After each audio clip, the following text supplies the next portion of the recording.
What is going on, ladies and gents? Howdy, howdy, howdy. It is the day after yesterday. Wow, look at that. I'm a philosopher and I didn't even know it. It is the day after the Brighton result. Here we are doing the Casually Chelsea show. Obviously, there's not much going on in terms of Chelsea and news. There are a few things to go over, but overall, we all know big discussion around Enzo Maresca's future, as well as the FA investigating a little bit into Caicedo's bust up yesterday in the Brighton game, and potential return to glory, we would say, for the special one this coming Tuesday at the Bridge for a Champions League night. So that'll be an interesting few things that we're going to be talking about and much more. So be sure to smash up the like button if you haven't done so already, ladies and gents. If you're new here, be sure to subscribe to the channel. Hit the bell notification so you're notified whenever we do go live. If you're watching this in the future, hype up the video. I believe you're only able to hype it up on the mobile. So if you see the comments section, whatever, you can slide over and there's a hype feature, a brand new feature that helps us out with the algorithm. So by all means, hype up the video if you haven't done so already as well.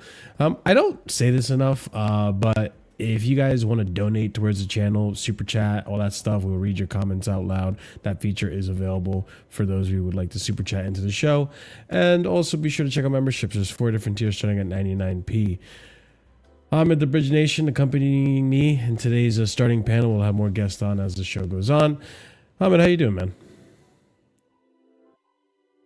You're muted, Ahmed. Oh yeah, can you hear me now? Now you are. Now I can hear you. Yeah, sorry. I thought I'd unmuted it on my mic, but no. I'm doing well. Hope you're all doing well. Hope you're all having a wonderful day today. Doing amazing, man. Good to hear. Good to hear.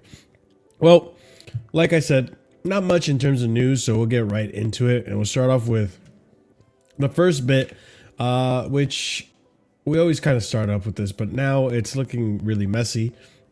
And it's the sponsorship situation. So we spoke about this last time. Essentially, people falling out. Not really falling out, but stepping down. We still don't have a front of shirt sponsor. We're not getting a front of shirt sponsor anytime soon, it seems.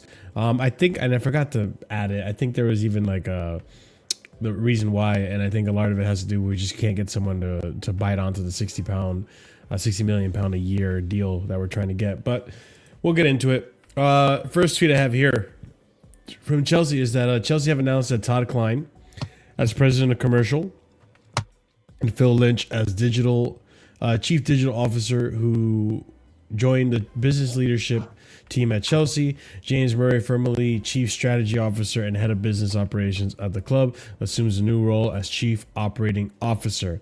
And I believe that's largely to do because the last chief operating officer stepped down. We continue on. Continued personnel changes. Todd Klein was named president of commercial. Phil Lynch was hired as chief digital officer. The club only confirmed the resignation of Kasper Stilsvig as chief revenue officer. Stilsvig resigned as Chelsea's chief revenue officer because his responsibilities overlap somewhat with Todd Klein's. Oddly similar to what happened before with, oh my God, what's his name? The one that went to United. Help me out here. From Strasbourg. He was supposed to be a director. Then he quit. And then he went to United. Mean, you're talking about the former RB Leipzig director, right? Yes. What was his name? His name escapes me. I actually can't remember his name either. It's been that long, Bray. You know who I'm talking about, though. Chat, you know who I'm talking about. And chat, if you know, please help us out. because I can't remember having a brain fart. It's been so long. But yeah, it sounds oddly familiar to what he reported, saying like, oh, he didn't really know what his responsibilities at the club was, and so he stepped down. It seemed like his responsibilities were other people's responsibilities. Oh, it's Christopher Vivell. That's who it is. I remember. Chris Vivell. Thank you. Christopher Vivell. Oddly similar to the Christopher Vivell situation here. So Lucas Bazic, obviously Luke Class, who we refer to a lot for the sponsorship news and all that, had this to say and point out: Chelsea sponsorship deal since winning the Club World Cup, new official partners, Champions Travel and Travel Connection, renew official partnership, EA Sports and Rexona, new regional partners, FICO, and new official suppliers, Legends, ASM Global, Nicholson, ABM. I don't know what half of this stuff is, to be honest with you guys. And then here we go. This is the tweet, actually. I didn't forget it. So Chelsea wanted to have a front of shirt deal wrapped up with Club World Cup understood to be wanting around 60 million per year. That is a sum higher than what Liverpool have in place with Standard Chartered, for example. But nothing has yet materialized. With the club wanting to try and protect the value they place on the inventory instead of taking a lower price and locking themselves in a lesser rate than their rivals. So it seems like they can't even get something to match what Liverpool have going based on that last sentence right there. Yeah, I don't know. I don't know really what to make of it, because on one end, like I do think there is a benefit to waiting to get the right deal. And if I am on the business end of things, I would have thought that the Club World Cup and having that logo on the shirt for 4 years would have given a bit more of a lucrative reason for companies to come in and be like, oh, this team by FIFA is considered the best team in the world. They won the first Club World Cup. Like everyone's gonna have their eyes on them, and we saw the amount of numbers that Club World Cup did bring in terms of viewership and such. So I would have thought on that aspect that, yeah, maybe we can get a £60 million a year deal, a sponsorship deal. Why wouldn't you just wait to get that deal through rather than go for a cheaper one? But at this point now, considering now this position has been changed multiple times, which is what we're kind of trying to show in the beginning there, it seems like a revolving door of people trying and not getting the job done. And it's been going on for now 3 seasons. So I think it gets to a point now where I'm looking at it like, okay, maybe 60 million per year is too much. Maybe we should try to do 50 million per year and really push that. And just, listen, we don't have to be the best at everything. Like I think even at this rate with this stuff, I think just take the 50, 45, something like that, and move on with our lives. It's not going to be a permanent deal. I get it. It's a lot of money from an investment term point of view. You want to make the most out of your investment, but to have a front of shirt sponsor for 3 years right now, rather than like if we had just gone for something 3 years ago, we would have been done with that contract by now, possibly, right? If you negotiate 3 years.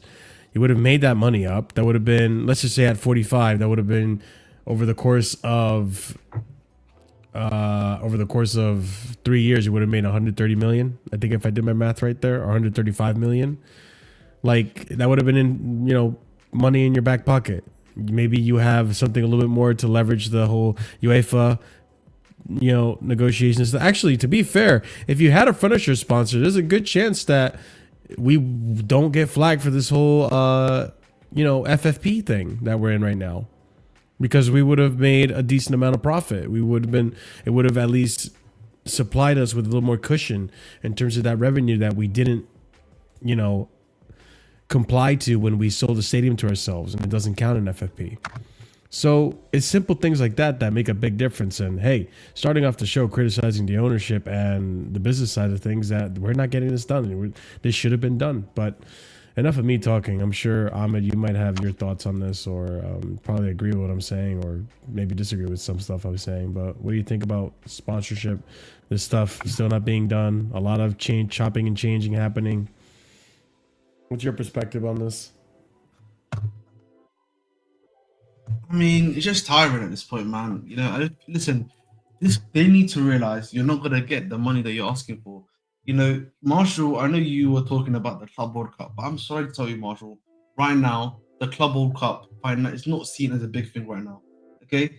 You probably, if you had told me maybe a decade, or maybe even 2 decades later, I do think by then you probably could make a strong argument that the Club World Cup being on your kit is gonna add value to your kit. But right now, as of right now, it's not good to do that for you, my personal opinion, because it doesn't have the history to back and stuff like that. That's just me speaking about it as logically here.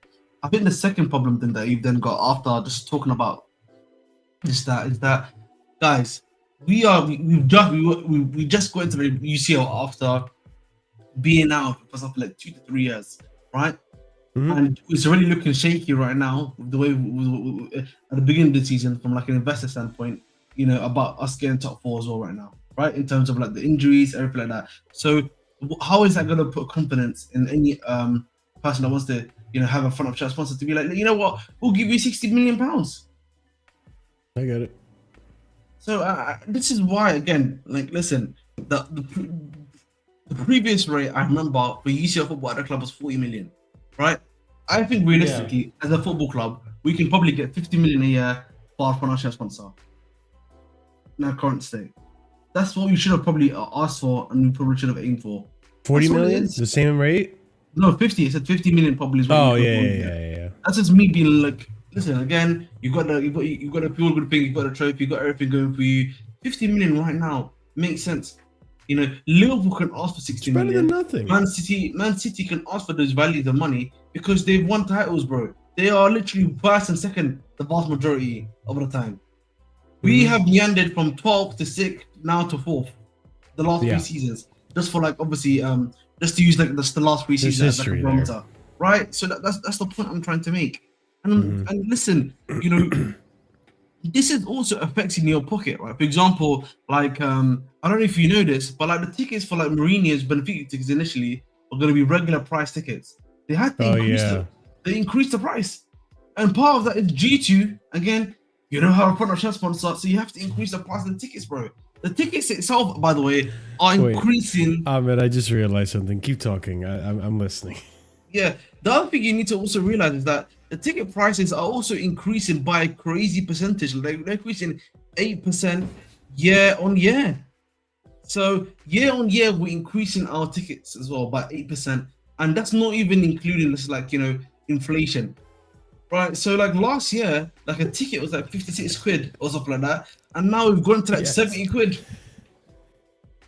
Yeah, I saw that they jacked up the prices for that Benfica game, which I don't agree with. That should be something that should have been established way early in the season before you know, a single ticket is sold. But it also, again, it's just different perspective, and we've talked about this, the Americanization of the sport. I do think I always found it odd from my perspective, from this side of the Atlantic, that Champions League tickets are equally or less priced than the regular season tickets. That to me just doesn't, I can't wrap my head around. It's always been like that for the. It's always been like that for the group stages. Yeah, it just makes no sense to me. Been. Even group stages, I can't wrap my head. Just like I couldn't wrap my head around how tickets for, you know, the quarterfinal, or actually no, quarterfinal for Club World Cup were like 40 quid. You know, like I couldn't wrap my head around that. I was like, wow, that's insane considering what the baseline price was before the tournament even started, how much it's dipped down, and like how cheap it is, and how cheap they can make it while still making profit, right?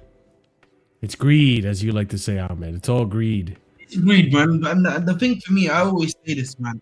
Greed, listen, you know, I always say, listen, I'm not saying before you guys existed, there wasn't greed Okay, No, we invented greed. You could say it. no. There was of course we have capitalism in football, right? But I think Yeah. the way I always say, is that someone, I think, like, it was actually a journalist I listened to, who made a great point. Like 20 years ago, like in the 30 years ago now, basically, right? 30 years ago, the 90s, bro. A lot of these guys that were owning clubs, so like a good majority of them, were like guys that had become millionaires that are part of the local, what's it called, or like the local environment, basically, right? They become billionaires. They're lifelong fans, and so, yes, while they were millionaires and maybe they wanted to make some money, obviously, at the club, but at the same time, this is also like, part of themselves, part of their community. You look at it now, just 30 years later, bro. Like 3/4 of the whole fucking league is full of hedge funds. Yeah. The precise thing is to make money. That's the whole point, bro. You know what I mean? That's why I always say, like, I feel like, we've gone from like just regular capitalism. You know what I mean? I'm not saying there's like capitalism, but there's like, obviously, we have a few things like in there where we're like, want to protect the fans a little bit, want to protect ourselves a little bit here. To now we've gone to hyperdrive capitalism. You know what I mean? I always say the triple C. That's what I always tell you about the triple C of you've got the triple C capitalism, bro. That's what I'm trying to say. I feel like a better way or a simpler way to say what you're saying is the monopolization of the sport. Because even when you look at it this way, like, look at how many multi-club models are now popping up than before. So many multi-club models. It's the only way that you can circumvent PSR right now, by the way, which is the other thing that's causing so many of these things to happen too.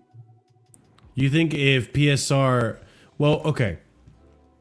Let me throw a hypothetical at you, and I'll give my opinion real quick before you do. Let's just say, for example, tomorrow or next season, we scrap PSR entirely. We scrap it all. And say, you know what? Let's go back to how we were. Boom. I think a lot more. I think the multi-club model will dwindle away, and we'll start having a lot more, just owners who are willing to. I say it would kind of bring the sport back to what it was, right? Which is like, this is just for passion and for sport. Like, I don't care about necessarily. Well, there's going to be people that want to make money, right? Because that's just the world we live in. Obviously, there are people who are still going to want to turn revenue, but the revenue part isn't going to be as important because it doesn't affect what you're able to do on the pitch day to day. You can easily spend as much money as you want, and I don't think it makes it any less fair for the rest of the team, because that was the initial thought, right? Like, oh, but like, we have to regulate this because all these rich clubs, they buy all the best players and all the lesser clubs can't compete because they don't make the same amount of revenue. Well, at this point of the game, I feel like a lot of these lesser clubs are being bought out by a bunch of billionaires and millionaires as well. Like, the wealth has been more spread than it was when the sport initially started, in my opinion, or at least the Barclays Premier League initially started and all that. Like, when it started to become as popular as it was, like in the 90s, the 2000s, and all that. So I think at this point, it's not really serving much of a purpose other than hindering clubs more than helping them. Look at Aston Villa, for example.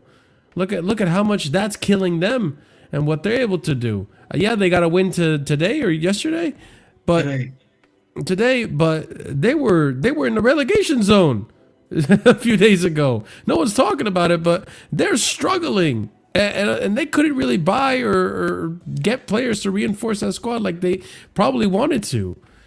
I just think you get rid of it tomorrow, the sport will be better for it, in my opinion, and we'll start seeing more owners that want to just buy clubs and own a club for the passion of it more so than what it is now. It seems like every owner is just trying to look for a profit. This is part of a multi-club model, and I have to do this because I can filter in the best players this way rather than having to buy them flat out because I'm not allowed to because of this and that. Look at Newcastle, they want to put money into it, but they need to make more revenue inwards and stuff in order to buy. Like, it's killing the passion of the game. I just think, listen, I don't disagree with you, but I don't know. I feel like there will still be multi-club models, regardless of what happens, in my personal opinion, because you still need some method of, like, you can use other clubs to, like, develop your other teams, right? And having that is, I think, even without the PSR material, is still beneficial to teams. Because we were doing it even pre-PSR with Vitesse, when we used to send a lot of our players to develop in the Eredivisie. So I don't think multi-club models will actually fall out of process. They probably continue to exist, and if anything, there'll probably be a few more, because I think because of the lack of PSR, you probably see a lot more teams also have crazier financial situations. Yeah, fair enough. Okay. Big up, Chris. Yeah, we'll look into the sponsorship. Obviously, we'll keep an eye on that, but I don't know. I'm not very hopeful it's gonna get done this season either. I feel like we're gonna go another season without front of shirt sponsor. Which, I mean, listen. At the end of the day, if you make money, that's fine. But there will come a point where it's gonna start inhibiting. Inhibiting, is that the right word? Yeah. Inhibiting the growth of the team. Because, we're going to have to sell this player because we need to make X profit and this, that. And we're going to have to buy this player because he's cheap enough and we have to be under this amount. Like, I think it starts holding us back from really being able to do what this team is capable of doing, which is, I think, winning trophies and being a dominant force in Europe. But we move. Okay, next topic is injury news. So we haven't talked about it, but there's been a few updates to some players and some of the injuries going on in the team. And before I continue, big up as always to the OG, the homie, Carefree Lewis for the raid. We welcome you with open arms and applauses. I know right now being a Chelsea fan is not easy, but I am here to say that we know.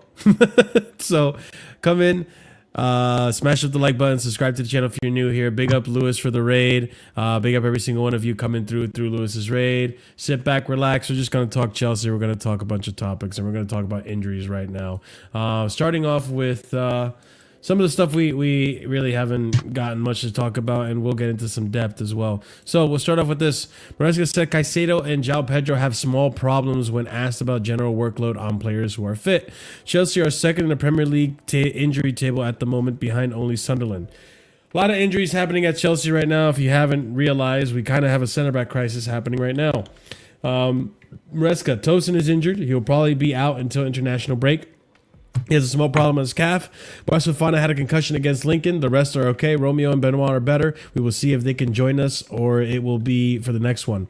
Romeo and Benoit just got a few minutes in yesterday's game, so we'll see if they start against Liverpool or take part in Liverpool, but they're getting themselves back to match fitness. Wesley Fofana would be eligible for the rest of these games. He's not injured per se, but this happened, and as a result of this happening, he's out until international break as well due to concussion protocols. Sucks. So, and that being said as well, if it hasn't been, said or gone over, and some of you may have missed it, Cole Palmer will be out for the next 2 to 3 weeks. Maresca said that he will decide to protect Cole Palmer a little bit in terms of don't get worse. We decide to rest him for the next 2 to 3 weeks until international break, just to see if the rest can recover to 100%. There was rumors that surgery was brought to the table as an option for his groin issue. Yep, but they're leaving that as a last resort. They want to see if resting the player until international break could be just enough to get him recuperated for the rest of the season, hopefully. We know how this normally ends. How does it end, Chris? Surgery. You Normally, think so? like lately anyway with us. Yeah, like a lot Well, of it's players, groin. Isn't groin a little bit more complicated? Yeah, it's not. Yeah, it's not like the knee or ankles or whatever, but like, I don't know. He's been picking it up like twice now. Like he was injured, came back, now the same injury again, right? So you know what the problem is? Playing too much as well. Tell Palmer to stop fucking. Okay. Huh? Isn't that what they said to Lamine Yamal? I don't know, man. There's no way they said that to him. Why would they say that to him? They didn't say that to him. Well, listen, first of all, Spanish media is so much more scandalous than like UK or America. Well, maybe not American media, but UK media. Like, they'll say some stupid shit. I've heard it. And I think I saw in passing that there were pundits criticizing the fact that Lamine Yamal is faking injury to go out with his friends, and he's just spending days smashing his girl and shit like that. And I'm like, this is really weird to be saying all this stuff publicly. And then I think I saw there was an MRI scan of his groin, and it's like this. He has a strain of his groin. Like, I don't know, man. Like, it's kind of what Prime is saying. I'm like, I think that's what they're saying about Lamine Yamal. Yamal, you see, Dark knows what I'm talking about. But yeah, this guy's been under a lot of controversy, but that's besides the point. Also, I think the bigger point. Someone's mic is crackling. Might be me. Yeah, But, it sounds like your mic is touching like clothing or something. Oh, okay.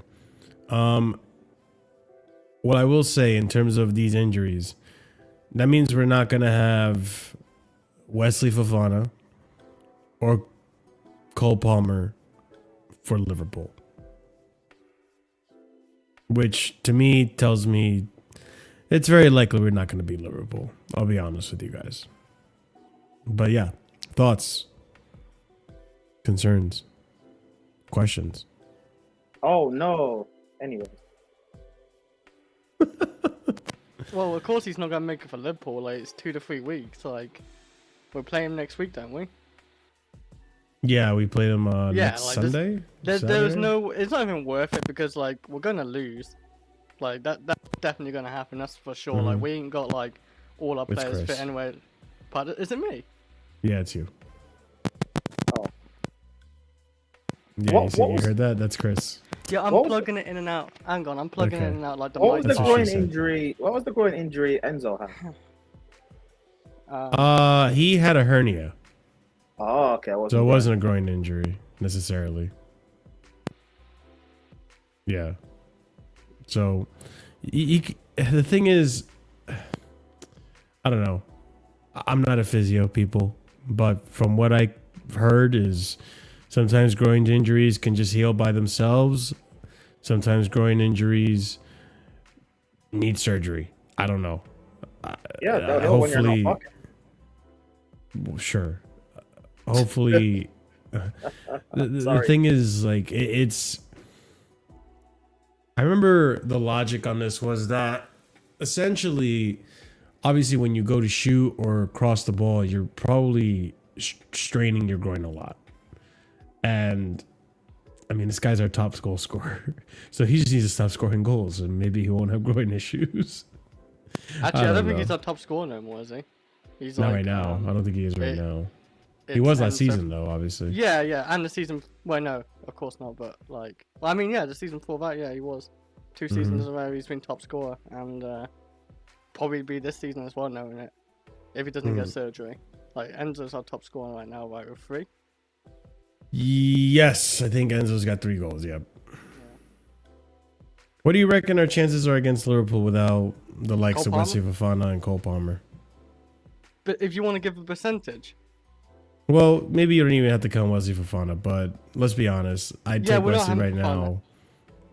Wesley right now starts for me if he's fit. He's not going to be fit though, is he? He can't because of his concussion. If I was going to give it a percentage, who would you partner 30%. I actually wouldn't mind seeing Fofana and Hato. I really liked Hato last game. I think Hato did pretty well. If Hato can do that again, it's what I want versus what the manager is gonna do. I think what Maresca is gonna do is Fofana Badiashile. Fofana Badiashile. Well, What do you guys think? Yeah. Badiashile's gonna play against Benfica. You think? Well, he That's could play why against Liverpool too. I mean, he came on against Benfica or against Brighton. And there's no Chalobah. Benfica. Yeah, and there's no Chalobah, right? So Chalobah. Oh, you know what? Chalobah's available for Benfica, so he could play. I don't want him to play Benfica though. I want us to play like our 2 centre backs and then use them against Liverpool. I think he plays Benfica, and then gives Badiashile like 30 minutes and then starts him against Liverpool maybe. So who do you think is going to start against Benfica then? Chalobah with who? Chalobah with Hato probably, maybe. Probably Hato again, yeah.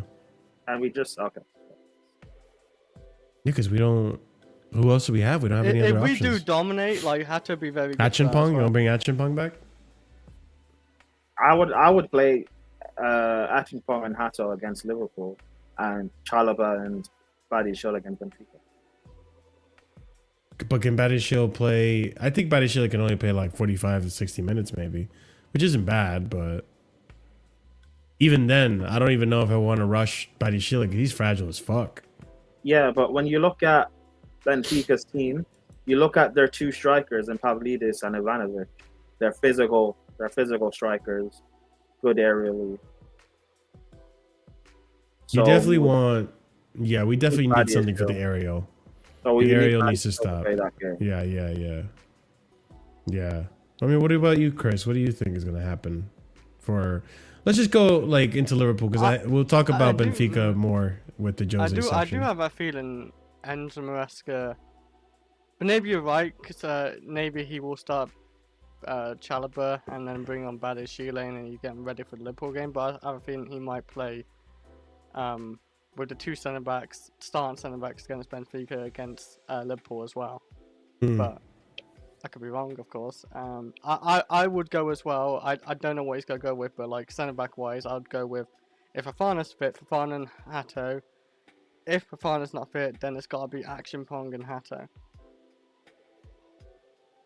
Fofana's not eligible for any of these games. You just said about yourself about having Fofana. If he's I said if it were up to me and if he could start, my centre back. Yeah, but you said if he's fit. Like I'm just going what you're just saying. But if he's 100% like out of it, right? Then it's got to be this. We ain't got many options really. I'd rather play Hato. I don't know. I think the manager is liking Hato. He did look good against Brighton until the red card. Like, you know, what can you do at that point sometimes? You gotta be like sitting back more. But yeah, like Hato in a higher line, it suits him. I think he could start Hato and Acheampong because Acheampong is pretty good defensively, I think. But it could be Badiashile. You're saying Acheampong could potentially play against Liverpool? Well, yeah. If Fofana's out, yeah, potentially yes, he will start with Hato. Yes. That'd be interesting if Maresca does that. I think Maresca's going to do it. I think what Maresca's going to do is going to be Badiashile. I view that as more of a risk, but. We can't play Chalobah. Chalobah's suspended. It depends how we play. Yeah, I know we can't. So you might, you know what? You might be right. Actually, it actually might just be Hato and. No, you know what it might be? It might be Acheampong and Badiashile. That would be crazy because that's too. Or it could be Hato again because he did play Hato. Like he gave him the chance. He did decently against Brighton. You know, maybe you could say one goal he should have been more awake for. So maybe he does trust Hato to get the start against Liverpool. But Liverpool isn't Brighton. That's why I'm hesitating to say like, yeah, it's definitely going to be Hato. Yeah. Do we care about what Indy Kyla says? Like, I don't even know who the fuck. This name has been popping up more and more often, and it's like, I don't know who this person is, what the fuck their sources are. Like, it's like saying Darko is dropping something at 11. Like, do I care what Darko has to say? I don't know. It might be interesting. Might say, like, it's not. I don't think it's news. I don't think there's anything. I think it's all rumors. But yeah, we'll see against Liverpool. It could be Hato. It probably could be Hato and Acheampong. But it should have just got back. I think Lavia would start that game. But, you know, we'll get into all that. Yeah, I can see Lavia starting that game. Yeah, too. we'll definitely get into all that. Let's free midfield. Another thing I want to talk about is Guiu, right? So us as fans, kind of not really sure what the fuck is going on with Guiu. And what the whole purpose of canceling his loan and all this stuff has been going on. At first it seemed to make sense, now it doesn't. Let's get some different perspectives going here. So start off with this first tweet from BBC Sport. Mark Guiu is eligible to feature for Chelsea in the Carabao Cup third round tie against Lincoln City due to a rule change introduced this season. Chelsea had been unaware of the amendment, but were informed by the EFL just hours before kickoff after requesting clarification. So, no, can't really blame anyone in this situation as to why he didn't play, except for, obviously the rules not being clear. So, going forward into the next round, which, by the way, do we know who we're getting in the Carabao Cup the next round? Has that been revealed to us, Wolves. chat? Wolves. We got Wolves? We better get a result. And I better see Guiu start. No excuses now. And on Guiu, Wait, again. Maresca said this. Real quick, Chris. Hold on. First of all, it's the balance of the game, the balance of the team that is important. Sometimes you can allow yourself to play with two strikers, sometimes not. Mark is working well, and for sure he's going to get some chances. And this is, of course, he was asked what Guiu needs to improve. So, probably asked something along the lines as to why Guiu hasn't been playing, and his response was he still has a lot to learn. Which I get to an extent. But to me, you're going to have to show that. You're going to have to learn through playing games. Like, you can only do so much in training. You're going to have to learn some hard lessons in games. Like, I guarantee you, they go over the tape from yesterday, and Acheampong learns, like, listen, Acheampong, defensively, you have to be on your man. You have to try to go for the 50-50s. You have to try to win aerial battles. They go over the tape. They go over this stuff. Surely you give Guiu a few minutes off the bench, right? Especially in these games where these last two games we were down to 10 men, both of them, rather than defend, which is your weakest skill set right now. Go and attack. You have a Guiu, use him. You know what his strengths are. Let's see how he can portray them and use them on the pitch. I get to an extent, you can't rely on the inexperienced players to, take you very far or give you the things you're asking for on the pitch. But I feel like it's less of a risk when it's an attacker than a defender. I think you're more free to take risks with young, inexperienced attackers than you are to take those risks with defenders, where a mistake in that position could cost you the game. I think Guiu has been hard done by in the past, few games where there could have been moments where he could have played a few minutes off the bench, or even you can make the argument has some starts. And it seems that for whatever reason, Maresca wants to give those minutes to George rather than Guiu. Like, to me, it doesn't make much sense, and I don't get how much does he need to improve. I know he was injured last season, but he was with the team. He did train with the team for a good portion of his time here at Chelsea. He went to the Club World Cup with us. Like, how much does he necessarily need to learn? Like, I'm sure there's good abilities on the kid that could serve us useful in this moment. We know he can score goals. We know he can find a header. We know he can press. I don't know. I guess Prime, what do you think about this whole Guiu situation? Do you feel like it's just, to me, it kind of seems like part of me thinks like this is just an inevitable flip for Sell, or is just Maresca being stubborn and refusing to play young players, and there's actually a good player here that we could use? There's rumors that Guiu is gonna go to Strasbourg, and we're getting a mega in January. And if that's the case, then why did we recall Guiu? Because he can't play now. Because you can only play for 2 clubs in a season. Unless he plays for us now, and then we sell him in January. But if we sell him in January, will he still be allowed to play for Strasbourg? Because that'll still be 3 teams he will play for. So the whole situation is just like, fuck. It's a weird situation for sure. Yeah, so I'm going to assume it's that. But then again, it is possible that it's just Maresca not trusting him and whatever. But he was in the club. He was at the club last year. Yeah, So that's he what I'm knows saying. how we play.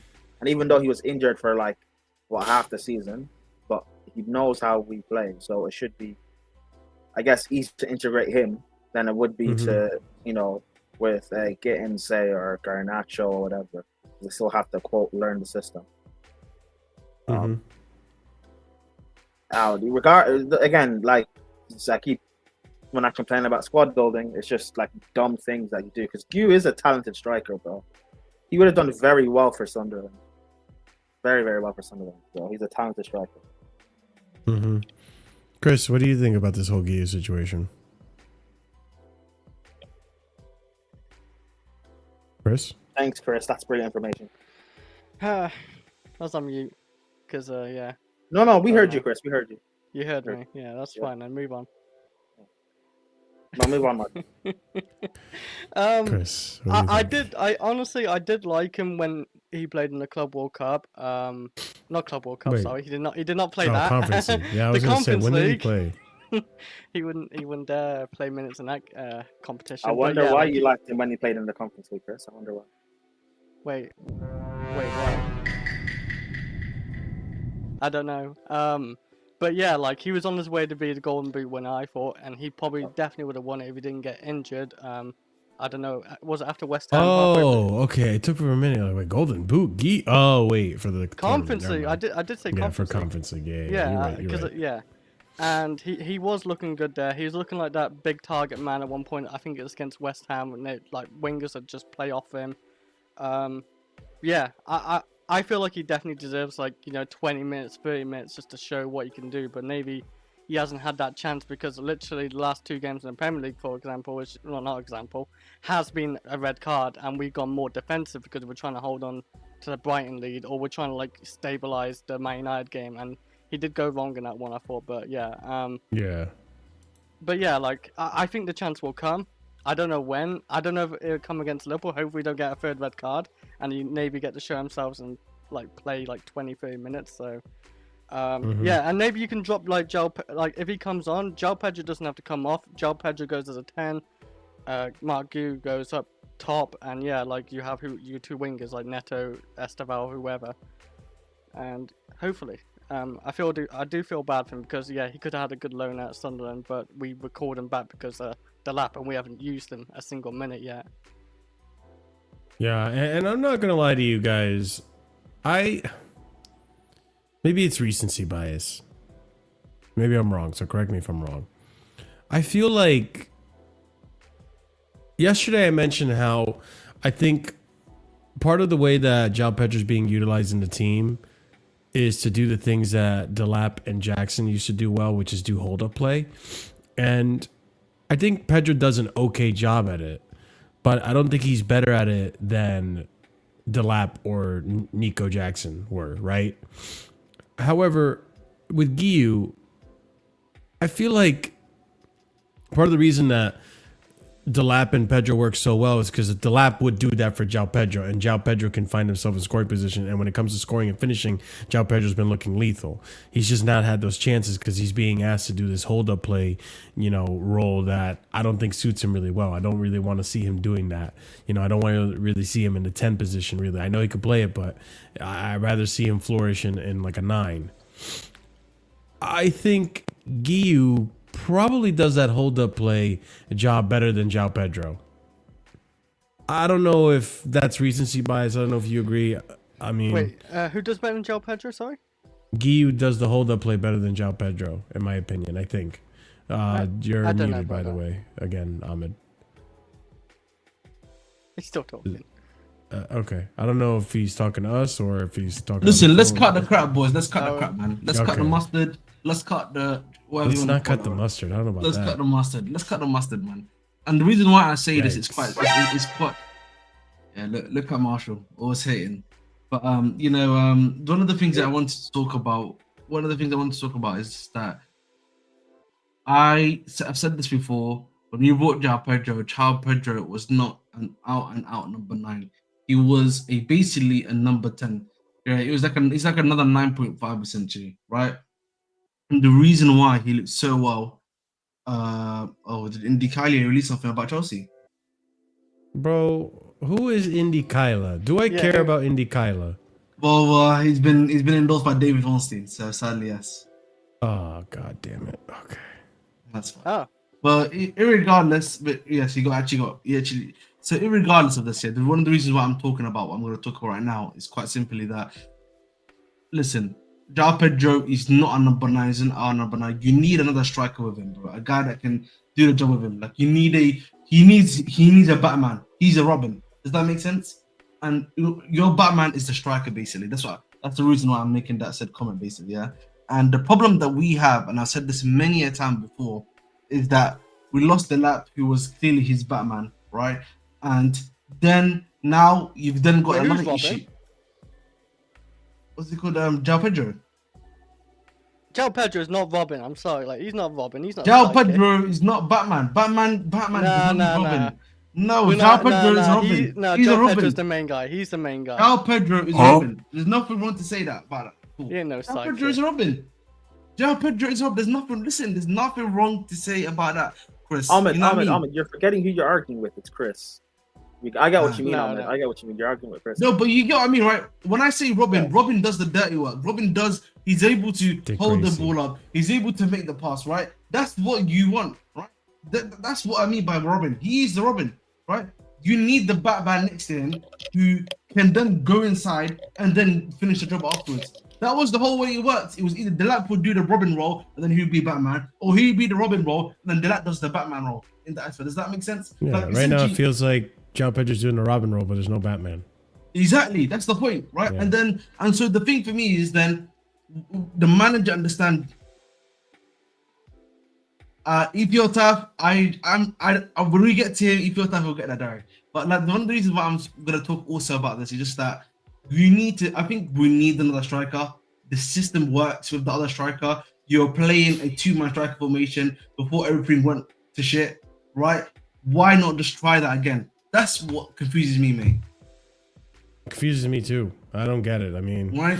And the thing is, bro, he's the same guy that will be telling you, like, our centre backs aren't good. Okay, if your centre backs aren't good and aren't cooking, let's make attack better. Just outscore your opponents. For me, that's what I don't understand. Just outscore your opponents. Yeah, I mean, I get it. I just think, to me, and maybe this is just me being ignorant, but I feel like it's safe to say that you're less inclined to suffer the consequences of a risk if you're doing risk in the attack versus defense. And I understand young players can be risky, right? The inexperience, you don't know how they're going to react, if they're going to, give you what you're asking for on the pitch. But I feel like it's less of a risk to start a Guiu and give Guiu minutes than it is an Acheampong at center back, right? Because a mistake from Guiu isn't necessarily always going to cost you a goal. But a mistake from Acheampong, who is also young, could probably lead to a lot of mistakes and us losing games, right? That is the irony, Marshall. Like, for me, the irony is, and I know Fatou just asked, how can you escort your opponents when you don't have someone to create? The whole point is you have João Pedro in that 10 role to create for Guiu specifically. Or to that's the thing. He's creating. He's creating, but there's no one to pass it off to. Yes. That's the whole point, right? The other problem that you have right now also is that, listen, our wingers may not be great, but if you have some level of central creation that then brings in space for them to attack at least at wide, you're giving them something to do, right? That's just the irony that we have in the situation right now. And I think for me personally, we just need to start more. I don't care if it's going to have a negative effect initially, because it will have a negative effect. It's the same thing for Chempong. You're probably going to have a negative effect initially, but the one thing I can at least say, or give credit to these younger lads at the very least here, is, you know what? They will get better with time. That's the more than likely scenario that's going to hopefully occur. And again, I think we've said this all before, right? Again, this season is about improving the team. That's all it is. That again, if you listen to what the ownership has said, what they've even come out and said, it's all for them. It's about improving the team. So if it's about improving the team, you need to get some of these players to be playing to improve them. They're not going to improve, not playing at all. Yeah, but at the same time, there has to be a balance to it, right? Like, I know that's not what we're talking about. It's not even like we're saying Maresca's being in balance with it. He's just not even taking obvious choices, in our opinion. But there has to be a balance to it, because at the same time, you need to get results, and not every game is going to be a charity game for these players to get better. Trying some young players, 'cause I feel like he's playing definitely some young players. Like Action Bong has got minutes. Hato recently has been playing 2 starts. My thing is obviously playing. He's 18 years old. The only one you could say is Mark Guiu, really. Yeah, that's the only one. Like, can you name anyone else after that? Guiu and Garnacho. That's the only 2 guys that you can make an argument about. Lost cause. You really had, and again, you can't say that, right? Guiu, even getting to an extent, he's only played. I have more hope in Gittins. I have more hope in Gittins. That's just. Listen, I'm going to be honest with you. Pedro Neto, he's like he's like a hot and cold potato. One day he's really hot, can look great. The other day, mate, he's not even able to take on his man. I mean, to be fair, this is also a factor. It's not the end all be all. It's not the end all be all, but I get it. It's I do think Chris has a point though. Like, he has been giving younger players a fair share of minutes. It doesn't help that the last 2 games we had 10 men sent off, and that means, you know, at that point we saw how Maresca reacted. It's about keeping the result versus trying to go after it. So the chances of you getting game time when you're down a man decreases significantly, right? Because at that point you're just trying to maintain what you have, because you're a man down, you're at a disadvantage. So I get it. Let's see how these games going forward continue to do and go on, because if he continues to make these types of substitutions and these types of changes to the team that aren't convincing, then we're going to be here to obviously ask questions. And another person that had questions to ask, and I think it's just a broad talking point we can go into, is Carragher had some stuff to say on Chelsea. And I know he always has stuff to say on Chelsea. We know that. We're very familiar with Jamie Carragher. However, he said something that, you know, can't really disagree with. And that's the following, or part of it is the following. Chelsea should be title contenders and consider Champions League challengers this season. Instead, their hierarchy seems content to be praised for being the smartest recruiters in the business. And that's only part of what he's saying. Other things like, you know, where we were when the takeover happened versus where we come after the amount of money we spent.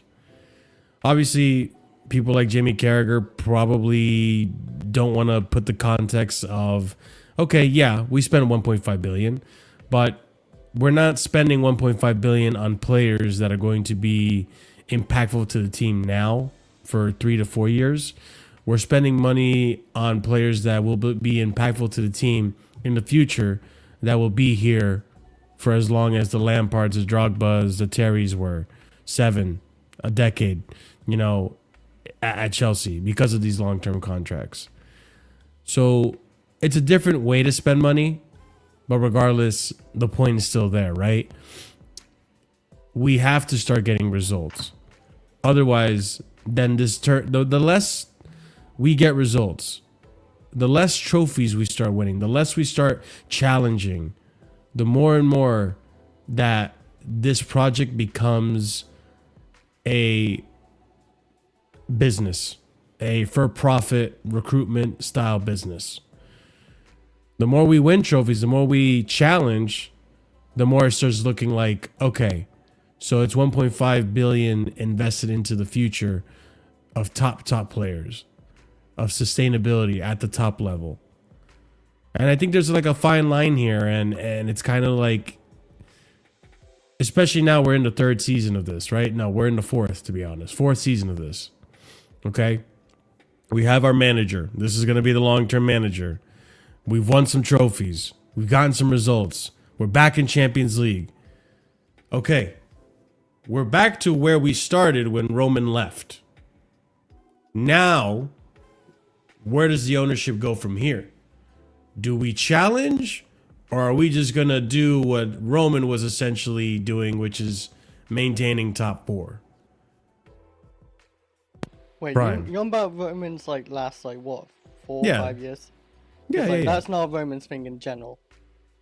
I know it's not Roman's thing in general, but that's what he was doing the last 4 to 5 years. Yeah, okay. Prime, what do you think about this?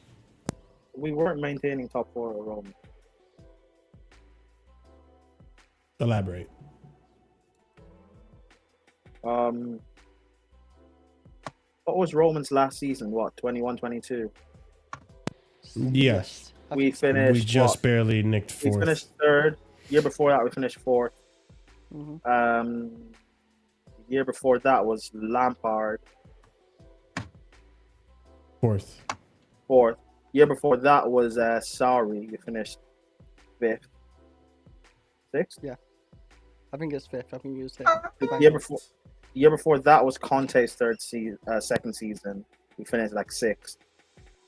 So, kind of, I guess you could say. But in terms of what Carragher's saying, like, we won the Champions League.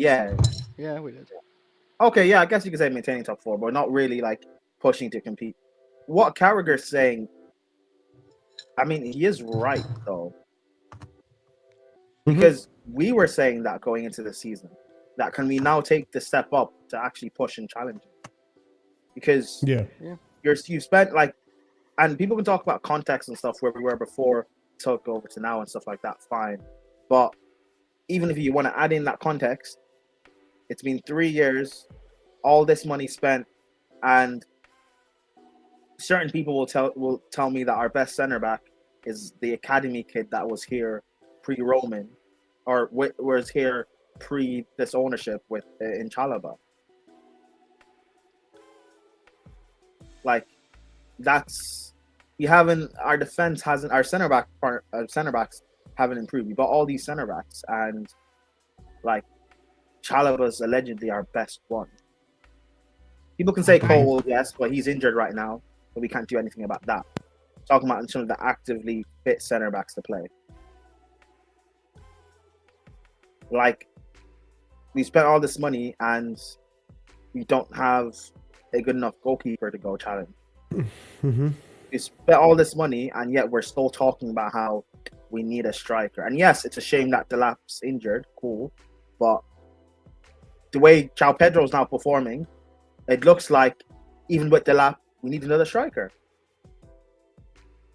So the problems that we had with Roman towards the end, problems I had with Roman towards the end, in terms of squad building and our squad just not being that good in terms of like actually winning titles or competing for titles, we've done the same thing. We won the Champions League in 21, yes, but that massively papered over cracks because that squad wasn't good. You've now won the Club World Cup, but this squad isn't good enough to push the challenge. And back then with Roman, when we won the Champions League, I was one of the very few Chelsea fans that were saying that the squad's not good enough, we're not going to challenge. I don't know what it is, but even I thought that we could actually challenge this year. It seems like at a consensus, all Chelsea fans agreed we can push and challenge this year. But I also assumed that we would make the adequate signings. Then, towards the end of the window, I was like, oh, I know we have deficiencies, but the other challengers, Arsenal, Liverpool, City, also have deficiencies. Arsenal now have probably the best squad in the league, arguably, people will say.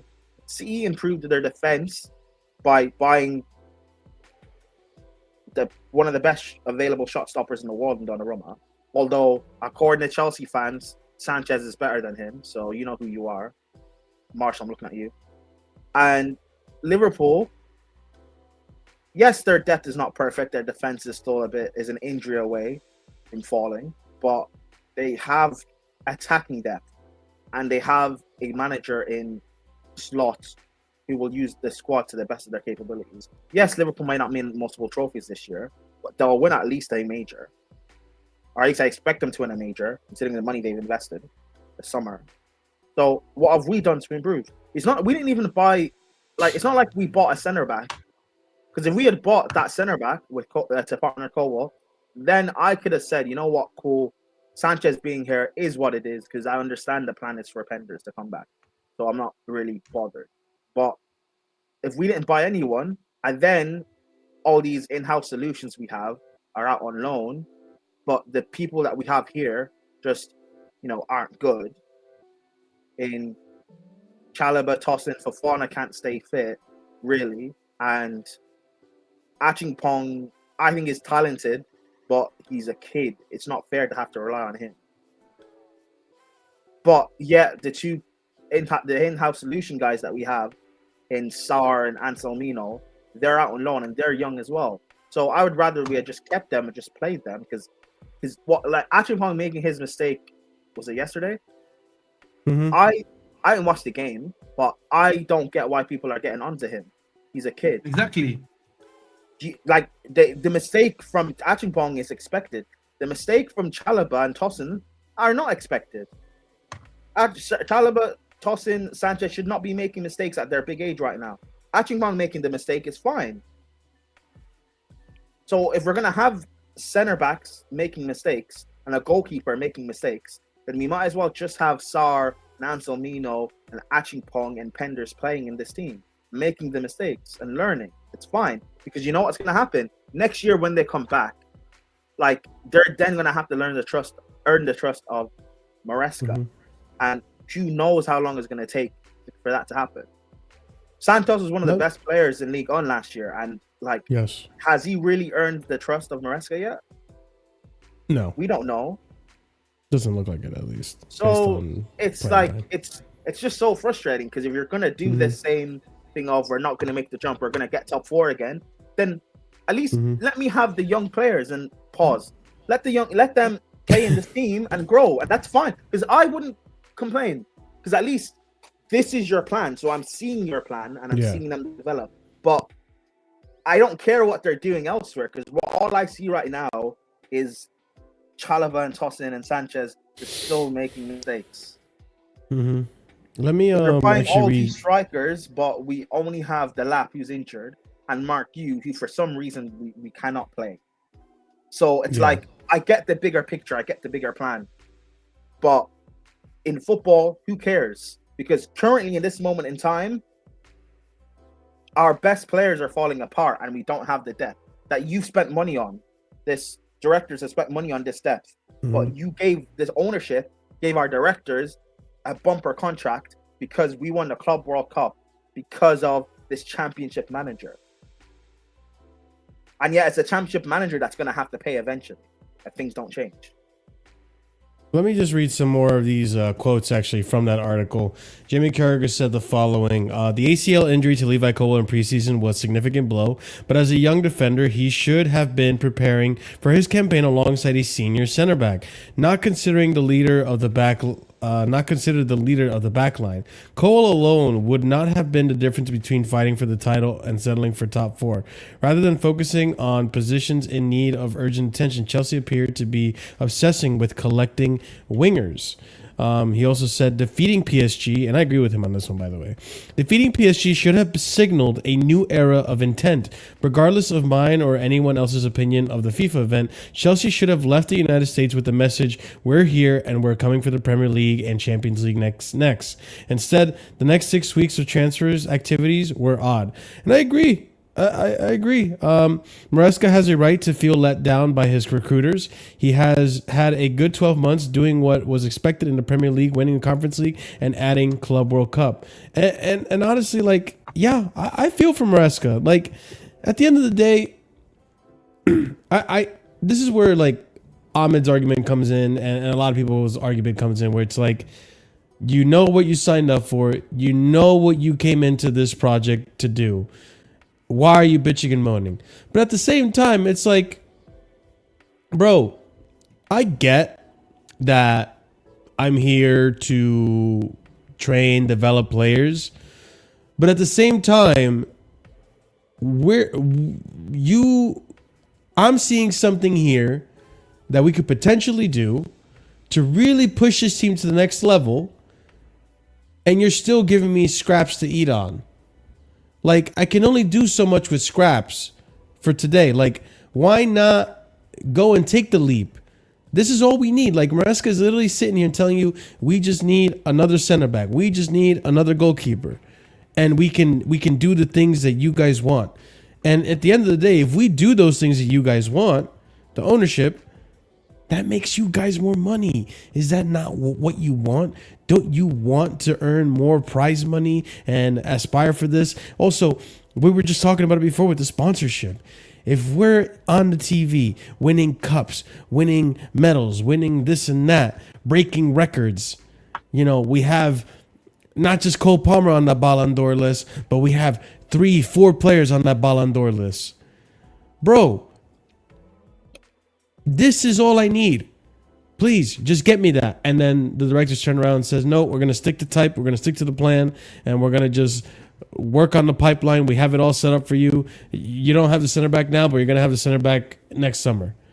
It's like, okay, well, shit, man. Like, I'm going to get frustrated because I'm working with scraps.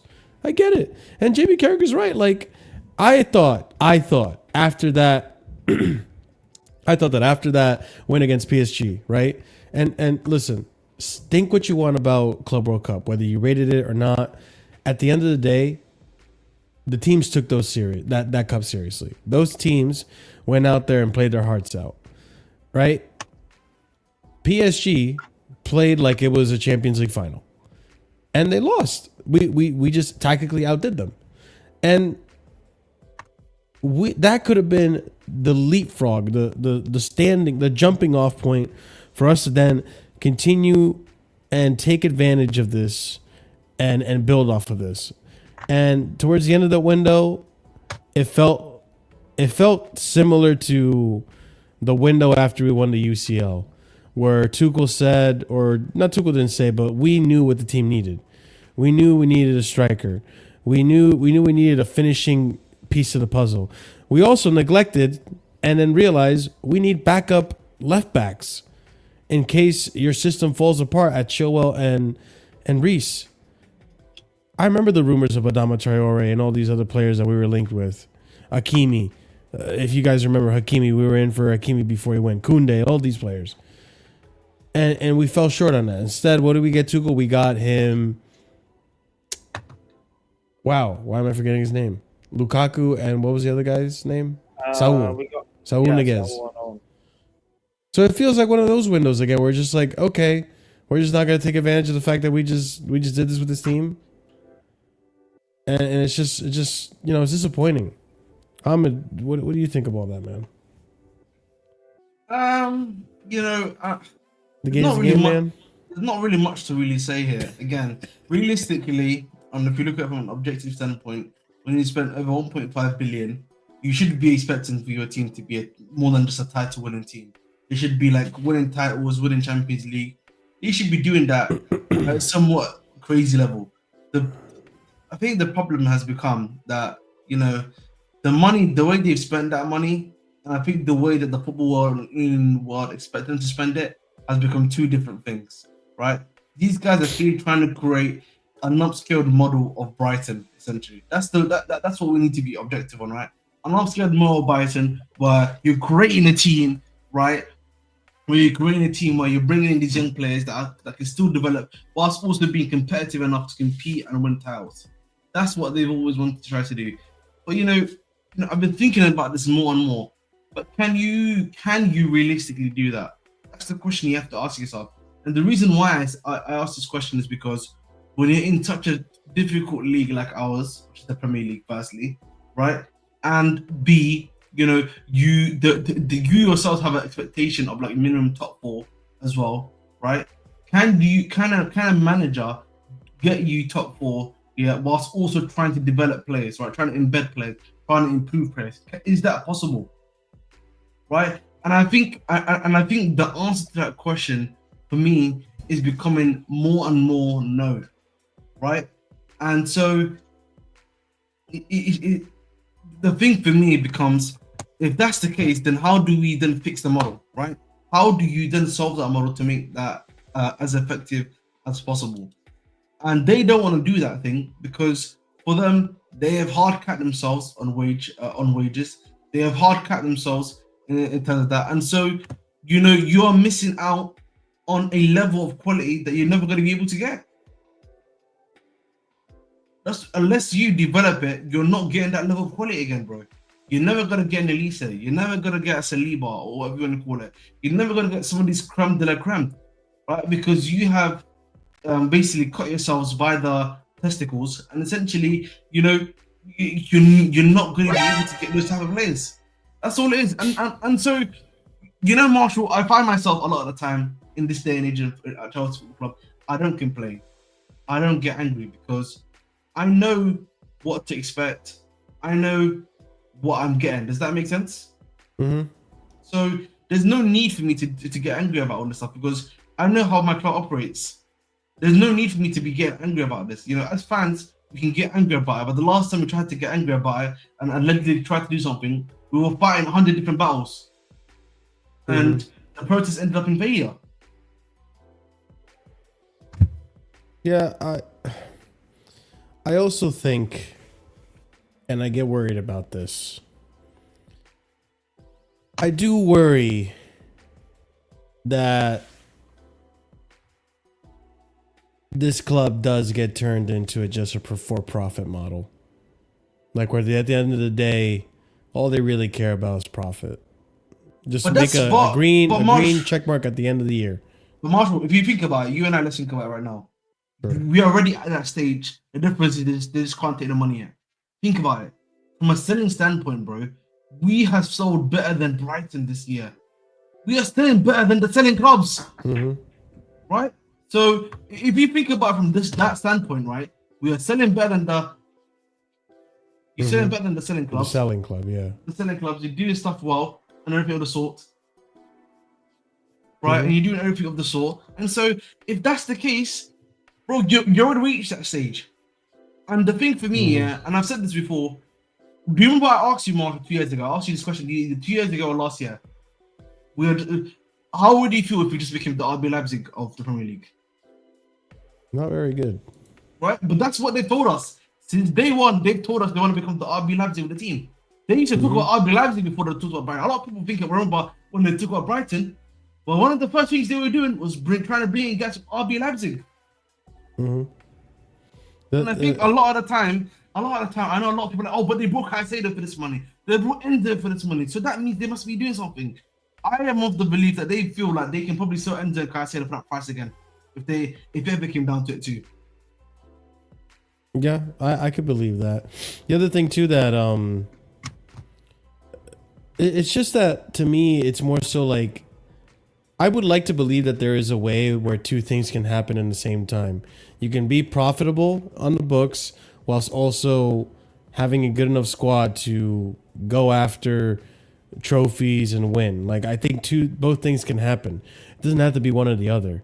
And I'm hoping that maybe this ownership can make that happen. But right now, the way it's looking, like after looking at first of all, you got to understand who our owners are. Our owners are, our majority ownership, I should say, are investors. What do the investors look? They look at stocks. They look at anything that's an investment that they can flip for profit. And at the end of the day, making money out of your asset, growing your asset to become more of a profit, that's always going to be the bottom line. And, you know, this window, we made a profit. When you look at it statistically, on paper, the money, we're making money for them. Now they would like to probably invest in a nice shiny stadium so they can make more money down the line from this investment. It's just, I'm looking at it more and more and I'm like, I really hope it's not just investment. Oh, it's okay. You don't have to challenge for the league. Top four is fine because I'm going to remember this one. Next season, I don't want to hear any of this like, oh, challenging for top four. Top four is good enough. Or, you know, the owners say they only expect top four finish from Maresca or whoever the fuck the next manager may be if Maresca's not here. I don't want to hear it anymore. You've been saying this forever. This can go on for forever. I want to, like, next season, it has to be win the league, challenge for the league. It has to be one of those options. We can't have another one. Oh, yeah, top four finish is good enough. Because at that point, you're just telling me Oh no, all we care about is profit. As long as you keep making us profit, top 4 finish is fine. We just want to be in Champions League. What about a comfortable top 4 next season? And that then, doesn't matter because at the end of the day, that's all we're already at that. that. But Marshall, we're already at that juncture. You can keep saying that. We've reached that juncture. They've already told you UEFA restrictions are incoming. We need to sell. But there's a difference, from UEFA 18. So there's a difference, Ahmed. But think about it, bro. They've already started that talking point, Marshall. So why, if they've already started that talking point, what do you think that means, bro? I'm just asking you. I think, for me, what that means is, okay, let's see if this is actually the Arsenal model, or if you guys are actually sticking by your word and saying you want Chelsea to be the club that wins the most trophies sustainably at the top for years on end. Because those are the difference. You can, because the thing is, this is the first time we made it into top 4 since these guys came here. Now they have the money. Now they're seeing the spoils of it. Now they're in Champions League. First season. Next season is when I will know entirely how they're going to react. If this is good enough or, okay, no. We need to go because we said this is the goal. Now we're moving the goal to this. Aspirations. Like, what was the quote that they took the other day that they copyrighted? Aspiring for the best or whatever what the hell was copyrighted? I can't remember what it was. I don't know. It was a catchphrase they trademarked. They did really trademark it? That catchphrase, what you just said? Yeah, something like that. Hold on, I got it. I'll pull it up. How can you trademark that? So I don't know, actually. Chelsea trademark. So no one else can, like, use it about that. Unapologetically ambitious. So if you're... Yep. If you want to trademark unapologetically ambitious, then cool. Next season, if the plan is this season, top 4, next season, I want to see challenge for the league. We believe Maresca or whoever has the tools to challenge for the league. And if they don't, then they get sacked and you get someone that challenges for the league. I'm sorry. If that's the plan, then you have to make that the plan. No more pushing it back again. Yeah, go ahead. That quote sounds very Spurs-ish, by the way. It does. I know. I hate it. I don't know why it's being trademarked. You don't like it? No, not a fan. It sounds very much like to do. But that's what we are, man. But listen, again, there's the other thing we need to also realize that we as fans also sometimes forget, right? Is that, the way these guys also talk about the way these guys also advertise. Look at the way they advertise. CFC London, all these other stuff. They have really sped up the level of financialization. You've got Chelsea baseball stuff. They've really financially incentivized the stuff that you can buy from the store, for example, right? And you've seen the quotes they have on there. So these guys have already sped up the financial process of the football club itself. So again, to be honest, yes, they have, yeah. Right, I'm not saying again that's a bad thing. At the end of the day, yes, these guys need to make their money. We're not under the unicorn that we had previously, right, of our owner that we had previously. But at the same time, the best way for you to control a fan narrative is to give them a little bit of hope. Jesus Christ! The best way. I just thought of something. Go ahead. The best way. Do you know how you control the masses? You control the masses by giving them a little bit of hope, right? Yeah. And then, even if everything gets destroyed, as long as you have that little bit of hope, yeah, they will follow you to the end. I live in the States, man. You're preaching. That's it, man. I just realized something when you were talking. Do you think that the directors, and I'll go to Prime with this, or Chris, actually. I'll go to Chris, because I haven't heard Chris much. Do you think that part of the reason the directors got a contract extension is because we had a record-breaking transfer window in terms of profit? No, I don't think so, because they're the ones who brought all these players in, and we did make profit on a few players, yeah, I will say, and that's good, but we also lost profit on certain players like Joel Felix and Cuckoo and others as well. What's going on? I think even what you said before is because we won Club World Cup with this team and we won 2 trophies last season. We got top 4. We also got £100 million or 120 something prize money. from Yeah, it? like 100 million from winning the Club World Cup, and that's a lot of money, just for one season. And plus, like, you know, again, top four, you get like 100 million or something, I think. I don't think it's just because like the selling. I think it's the like on the field what we've done. We had a good season. I still stand by it. We had a good season from last season.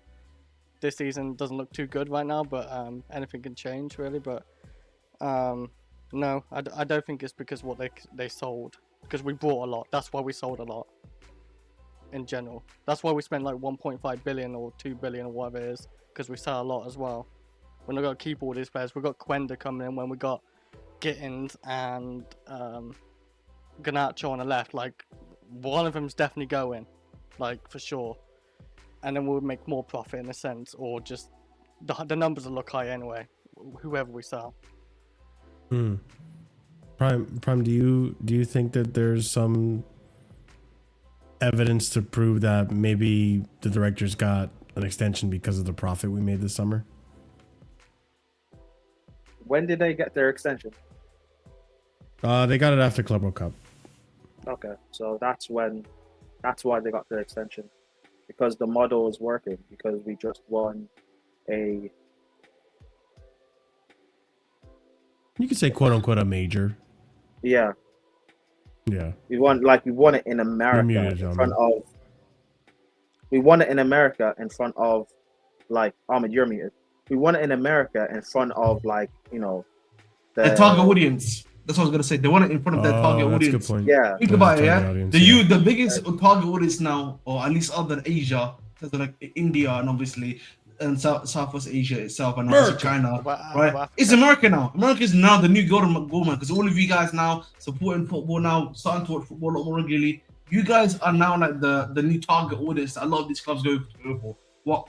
Listen, why is all of our preseasons always in the US essentially if it's not in Asia most of the time, right? It's very Because American. we're trying to, right? Also, again, and then go ahead. If like it's weird, the fact that we still don't have a shirt sponsor. Like, I thought a year ago the whole thing was to get Jordan, right? That's why. Yes. But Poch, we didn't get top four, so we couldn't get Jordan. We were in Conference League, and I thought we would try and get it the next year, which is this summer. We won the Club World Cup. That's a perfect opportunity for us to get any sponsor we want, really. And the fact that we still don't have anyone is embarrassing. Yes. And then you sack the guy. Aspect. You sack the guy who's in charge of doing that. Yeah. But the reason why listen, a part of me believes if we had ended last season, because I said this, I think, before the Fulham game last year. If we end the season poorly and we get embarrassed in that Club World Cup, they'll sack Maresca. I think they also would have sacked the sporting directors too. But the fact we ended strongly and we won the Club World Cup in front of the world, in their, like, quote unquote, their hometown, like in America, the fact that we won it in front of the world, we won a major trophy in front of the world, that's why those guys got their extensions, because it shows that their model is working. So yeah, I hope that. Well, okay. When you say the model is working, do you mean? I don't agree it's working. From their point of view, it is, because of course it is.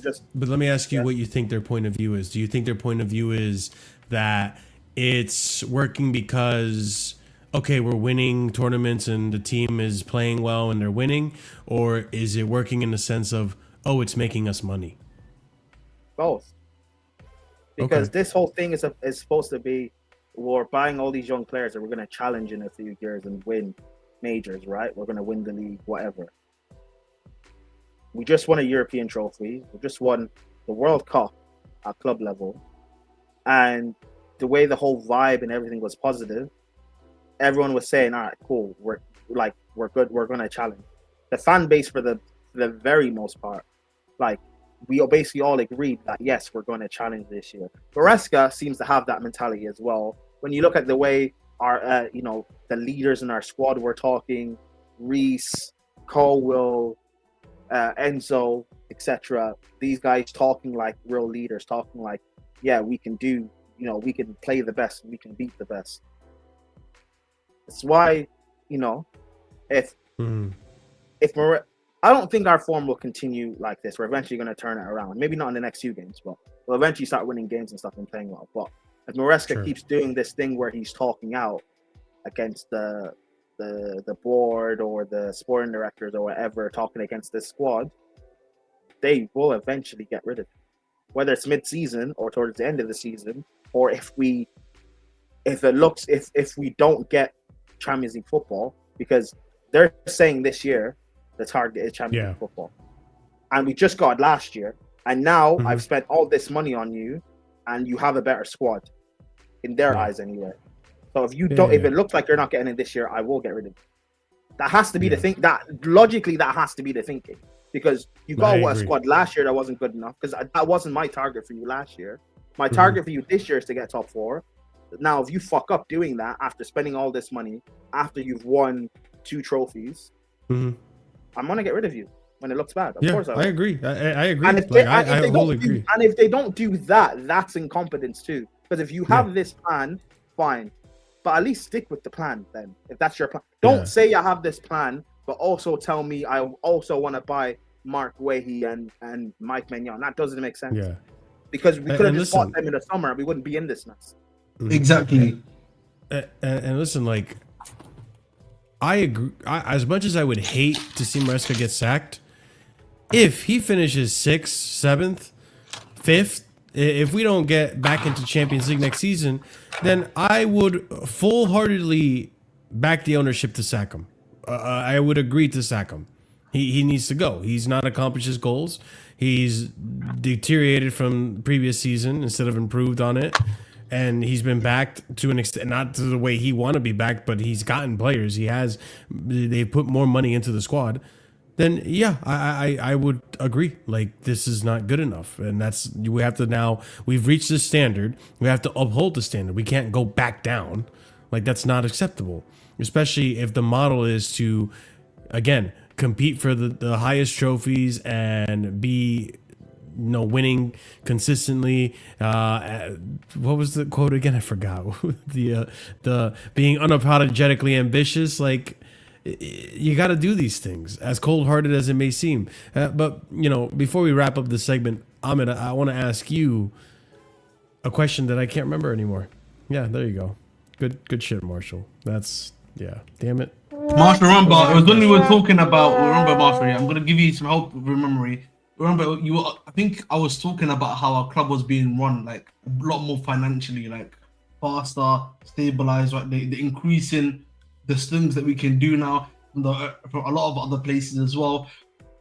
And everything is all right. I think that's what you're talking about now. And I was talking about how if you look at the way we move right now, we are already like a top selling club right now. Just we're not selling our top players just yet. Does that make sense? We've not sold our top players just yet, but we have sold everyone else around us for a good maximum amount of profit right now. Yeah. No, I can't remember, man. I lost my question. It was a good question too, but it is what it is. That's what I get. I should jot it down next time. But yeah, I mean, since we're on the topic of the club and all this, I do want to move on to, I guess, kind of previewing the Benfica game, because that's happening on Tuesday, and the special one has come out with some quotes and some things, and I kind of want to look into it and then kind of preview the Benfica game. So let's talk about Jose Mourinho pretty much coming back to the bridge. So I guess there was a little bit of questions asked about the upcoming Chelsea game and Chelsea in general, and Jose had the following to say. So, Chelsea, Abramovich's Chelsea, my Chelsea. The Chelsea we built and lasted for many years was a winning club. It was winning everything with me, then Carlo, Conte, and Tuchel. It was a winning machine every season. Chelsea winning. Then there was a big change with crazy investment and a period of a few years where it looked like they lost direction. With too many players, too many millions, accumulation of players, and a team without a clear philosophy. For a couple of years, it was hard. For one that loves the club, it was hard. Mourinho also said that if the fans are great to me, then great. If they are not, that's also fine. No problem. But I am happy to be back. He also said this in regards to Maresca. Maresca arrived, and step by step, the puzzle was made. Even the Conference League is a fantastic competition for a team like that to win. It gives you that first cup and the philosophy and the culture of the club for winning. If you cannot win the Premier League, you win something. So they won the Conference League.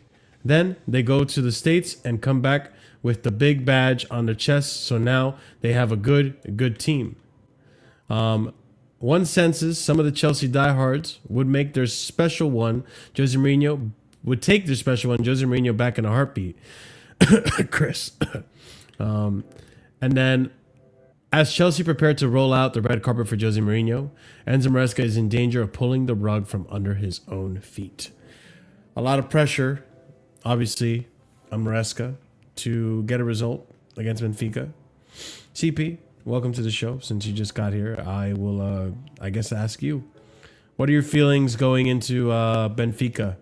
And I guess some of the things Jose has said. Will he pull punches? I'll be frank with you. If we lose that game, I told you this.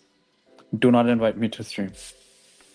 Do not invite me to stream if we lose to Benfica, because this is a weird comparison. But he's like, for the modern Chelsea that we know since 2000, it's like he's the father. He's the standard. He's the reason. He's how we started things in terms of major success. And he has fallen off. He's still my GOAT. But if we lose to him, I'm going to lose my shit.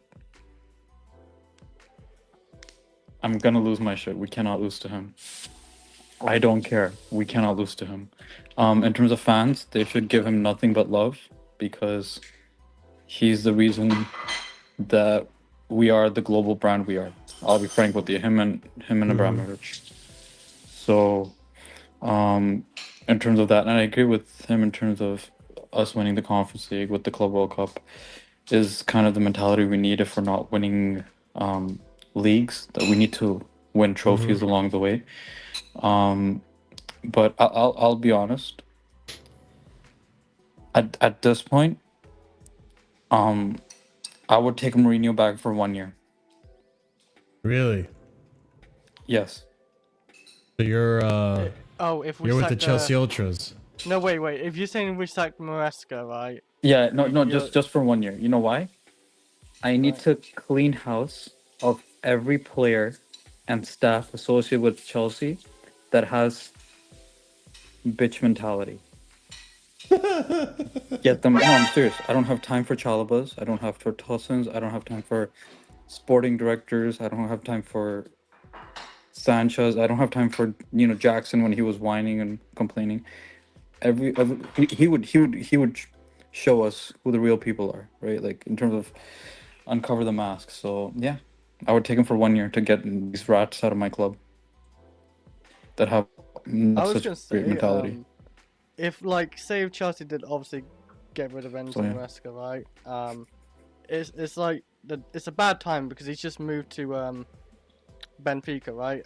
So yeah, he's not gonna leave them anytime soon. But like, as an interim manager as well, like, that would have been perfect as well to do. But yeah, like, I would have took it. But yeah, I don't want to sack Maresca because I don't think this season is really on Maresca. We brought, like, bad. I don't think we brought good. The only good player we brought this season, and players, is João Pedro, and we got in Hato. I think Hato is a good signing. I'm not gonna slate that one. I think it's a good one to back up Cucurella. Good, he can play centre back as well. What we saw, but yeah, like you said about the game as well, I will say, like, we can't lose that game. We already lost the first game against Bayern Munich. We need to get these points in the Champions League. They probably will sit back and defend. So I think maybe Hato again in that game could play that game as well, for sure. And hopefully we get a few goals in that one and get a bit of confidence as well. If we lose against them in Benfica, good luck on Liverpool, because how many losses in a row would it be now? Would it be 4? Like the big games. I'm not gonna class Lincoln. Lincoln's Lincoln. So Yeah, Well, that's not yeah, good. still, big. Yeah, games, you know what I mean. Like, it's not anything too serious. Like, we should be winning that game regardless, and we use our B team. Mm-hmm. But it's gonna be bad if we lose. Ahmed, Said, no. are you worried about Jose's Benfica this Tuesday? I mean, on the counter, they are deadly. They will be deadly on the counter, bro. Yeah. Particularly the centre backs that we have, Tosin and Chalobah. They're probably going to be starting. So Tosin and who would it be? It would be Chalobah and like someone else, right? But Tosin's out until it's going to be. Your options are Chalobah, Acheampong, Hato, and that's it. Yeah, and Badi short ones as well. Badi, yeah. Wouldn't Hato So you only make got 4 sense centre backs to choose from. Because you said they're good on the counter, and he's got pace. Yeah, it doesn't matter. But the point I'm trying to make is that whoever you're going to be facing is going to be very competitive. Right, they're going to be good on the counter. You got Artoglu, who's really fast. You got a bunch of other guys as well, and all the stuff in that in particular. And the thing is, bro, the over the top ball has been killing us for quite a bit, man. And if you, as long as you got Chalobah there, which is probably going to happen, you're in trouble. Well, that's true, and that's gonna hopefully be mitigated by the midfield preventing those type of. Or our attack preventing those type of passes from happening, hopefully, but we'll see. But Buonanotte will be eligible to play, so that's a positive. But yeah, I mean, Prime, how do you feel about Jose on Tuesday? Are you worried as well? Hey man, this Jose clinic, man, you're not prepared. You're not prepared. This masterclass. I'm waiting for the post match, bro. The words he's gonna drop in the post match, I'm waiting. Waiting. Okay. I heard what CP said, by the way. Bring Jose back to expose everything at Chelsea. You know what, Loki? That might be the best thing he'll ever do for us. So I kind of hear it. What if Jose brings back Raheem Sterling and Disasi? If that helps expose what's going on at Chelsea, then sure. CP at what cost, man? Oh, he's now back. CP. If Mourinho brings back Raheem Sterling and Disasi, will that have been helpful to the cause? There's no way he's bringing back Raheem Sterling. Brian, am I crazy to think that I could see Jose bringing back Raheem Sterling to the team? Because once again, okay. Sterling has bitch mentality. He's not going to do that. What are you talking about? Okay. Yeah, Disasi maybe, because Disasi is the brick nation. You know, he's when he gets a block, he does the passion and intensity thing. You know what I'm saying? So you cook much at all? Yeah, I cook very well. Hey Marshall, you like that one, yeah? Disasi back. He cooks very well. I miss Disasi, man. We need that mentality in the locker room. You know what's funny? Disasi would actually help us in the heading department of Chalobah. That's what I mean. Yeah, you're not wrong. Yeah. You're not wrong. I agree. He would actually help us in aerial battles. We need that. But yeah, but Chalobah's a more fast center back. He would get played at right back. We all know that. Yeah. Guys, at the end of the season, we need to have the debate: who's better, Chalobah or Disasi? Hey, but when I said this, I was one of the first that said it, and I thought people you weren't. I said this year ago. No. I'm sorry. No.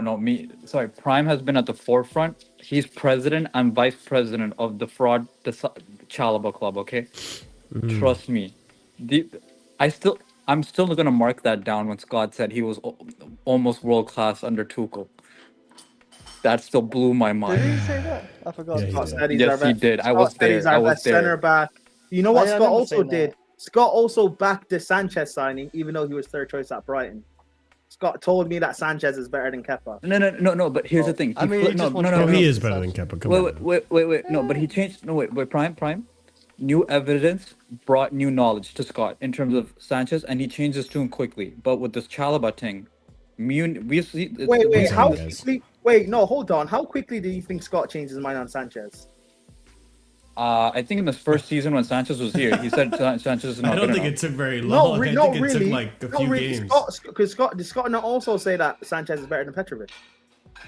Is better than who? I don't think he ever said that. I remember that first season. That first season. I'd have to see the receipts for that one. I don't think he's better than who? He really rated Petrovic. Petrovic. Did he not say that? No, dude, he's been dude, he's he's been watching Petrovic since MLS days. He's been pro Petrovic. Trust me. Like, he doesn't he rep him on his pitch on here as well? Yeah, like, he's been watching Petrovic in his whatever whatever freaking MLS side he was watching. I'll put the gun away. Yeah. I put. No, like no. With Sanchez, with Sanchez, he changed his mind with the Chalaba thing when he was saying world class and all. Anyways, but yeah, I don't know, man. I just don't. I got lost in the sauce on that one. Here's the weird thing. Here's the weird thing. If we could have held off on these injuries after Liverpool, and had Josh and Hato be the two center backs for that run, which is like Sunderland, Spurs, Forest, all these people until we play Arsenal and Barca, that would have been the perfect run to get experience, get confidence, and grow into the role. Yeah. But people got injured. Our backup goalkeeper decided to concuss our center back who's always injured. So these are the things that happen. Not really, but in this case for Chelsea, yes, it has happened. Do you guys notice with Chelsea, like, we are a weird club. When things are great, they are sensational. But when things are bad, they are god-awful. We are a weird club, sanctioned. Man. We are a very weird club. We had a great run the back end of the season, and it allowed us to just win the Club World Cup out of nowhere. Mm-hmm. But, we're on a bad run right now, and all of a sudden, every player is injured, and the manager could get sacked. It's so weird. That's a club. Hey, man, we're still gonna win the UCL. Hey, speaking of winning, Marshall, under which manager? Ooh, that's a good point, and that's I'm glad you said that because that actually transitions me into the next topic. So let me actually transition into the next topic. This is perfect, guys. I don't know if you know, but Maresca's under pressure. So let's read some tweets. So PYS tweeted that under Chelsea's motto, each coach agrees upon signing that they do not have any increased transfer window power, and they agreed that they coach with what they are given. The collaboration over transfers is over profiles, not names. Chelsea, want Maresca to get on with things and feel there is more than enough in the squad to get consistent results. I would agree. We continue. Egbali and sporting directors Winstanley, Lawrence Stewart, and Joe Shields and Sam Jewell all marched straight to the dressing room area at Stamford Bridge after Chelsea's defeat to Brighton. Ooh, people, the trouble in the waterfront. Maresca's job on the line, and the reality is actually this. So Maresca on Egbali and sporting directors going down a tunnel. They have been inside the changing room like always. We have an office inside the changing room where after every game we sit and talk about games. It's nothing different. So there goes the fantasy of Sterling, what do I pay you for? All that stuff. You guys remember that? Good old times. Anyways, we continue on. Enzo Maresca has repeatedly highlighted issues with the squad from defense to attack. Everything is always a dig. It is noted that owners are increasingly unwilling to tolerate managers publicly criticizing them on a regular basis. And this is, of course, Matt Law opinion piece. So take it as that, an opinion. But when Matt Law has an opinion, it loves to stir a lot of pots. We continue. Cracks have begun to appear, and Enzo Maresca has made comments in recent weeks that will not have gone down well with his bosses. BBC Sport understands Chelsea set Maresca target of qualifying for Champions League this season. We continue on. Maresca was seeking replacement for injured defender Levi Kobel, who had been ruled out for the majority of the season because of the knee injury. Chelsea had told him to work with the alternative options, including Chalaba, Fofana, Badiashile, youngster Achimpong, and new signing Hato. Maresca told the media, "The club knows exactly what I think." We continue on. He also said this in regards to center back situations. I have already showed trust and confidence with Achimpong last season. When we played Josh away at Palace and at home versus Bournemouth, the reason why was not because he had any central defenders. The reason why was not because we had any central defenders. That's a weird sentence. We trust Josh. He was ill this week, but had a session yesterday with us. Part of the job is to find solutions when we have some problems in terms of numbers. He also continued to say this on the mistakes. For sure, we need to learn, and we need to learn quickly. It can be a mix of experience, or it can be a mix of simple mistakes. If you watch the first half today, which is the Brighton game, you don't think about the injured players because we were in control and dominating the game. In the last 2 games, unfortunately, with 2 red cards, everything changed. Maresca also said that I told the players in the Premier League, you can't keep giving away presents. That's what we're doing at the moment. Matt Law then has an opinion on what Chelsea's been doing and says the following. I do think they are building a squad towards winning the Premier League and winning trophies, but it is something they're trying to get to that with progress and get to that with time. And there is belief, and the belief is that will give something longer lasting. Okay, there you go. Sorry, I had to struggle through that sentence. Their belief is that they could try and build a squad to win the Premier League this minute that would have a better chance probably of winning the Premier League, say this season.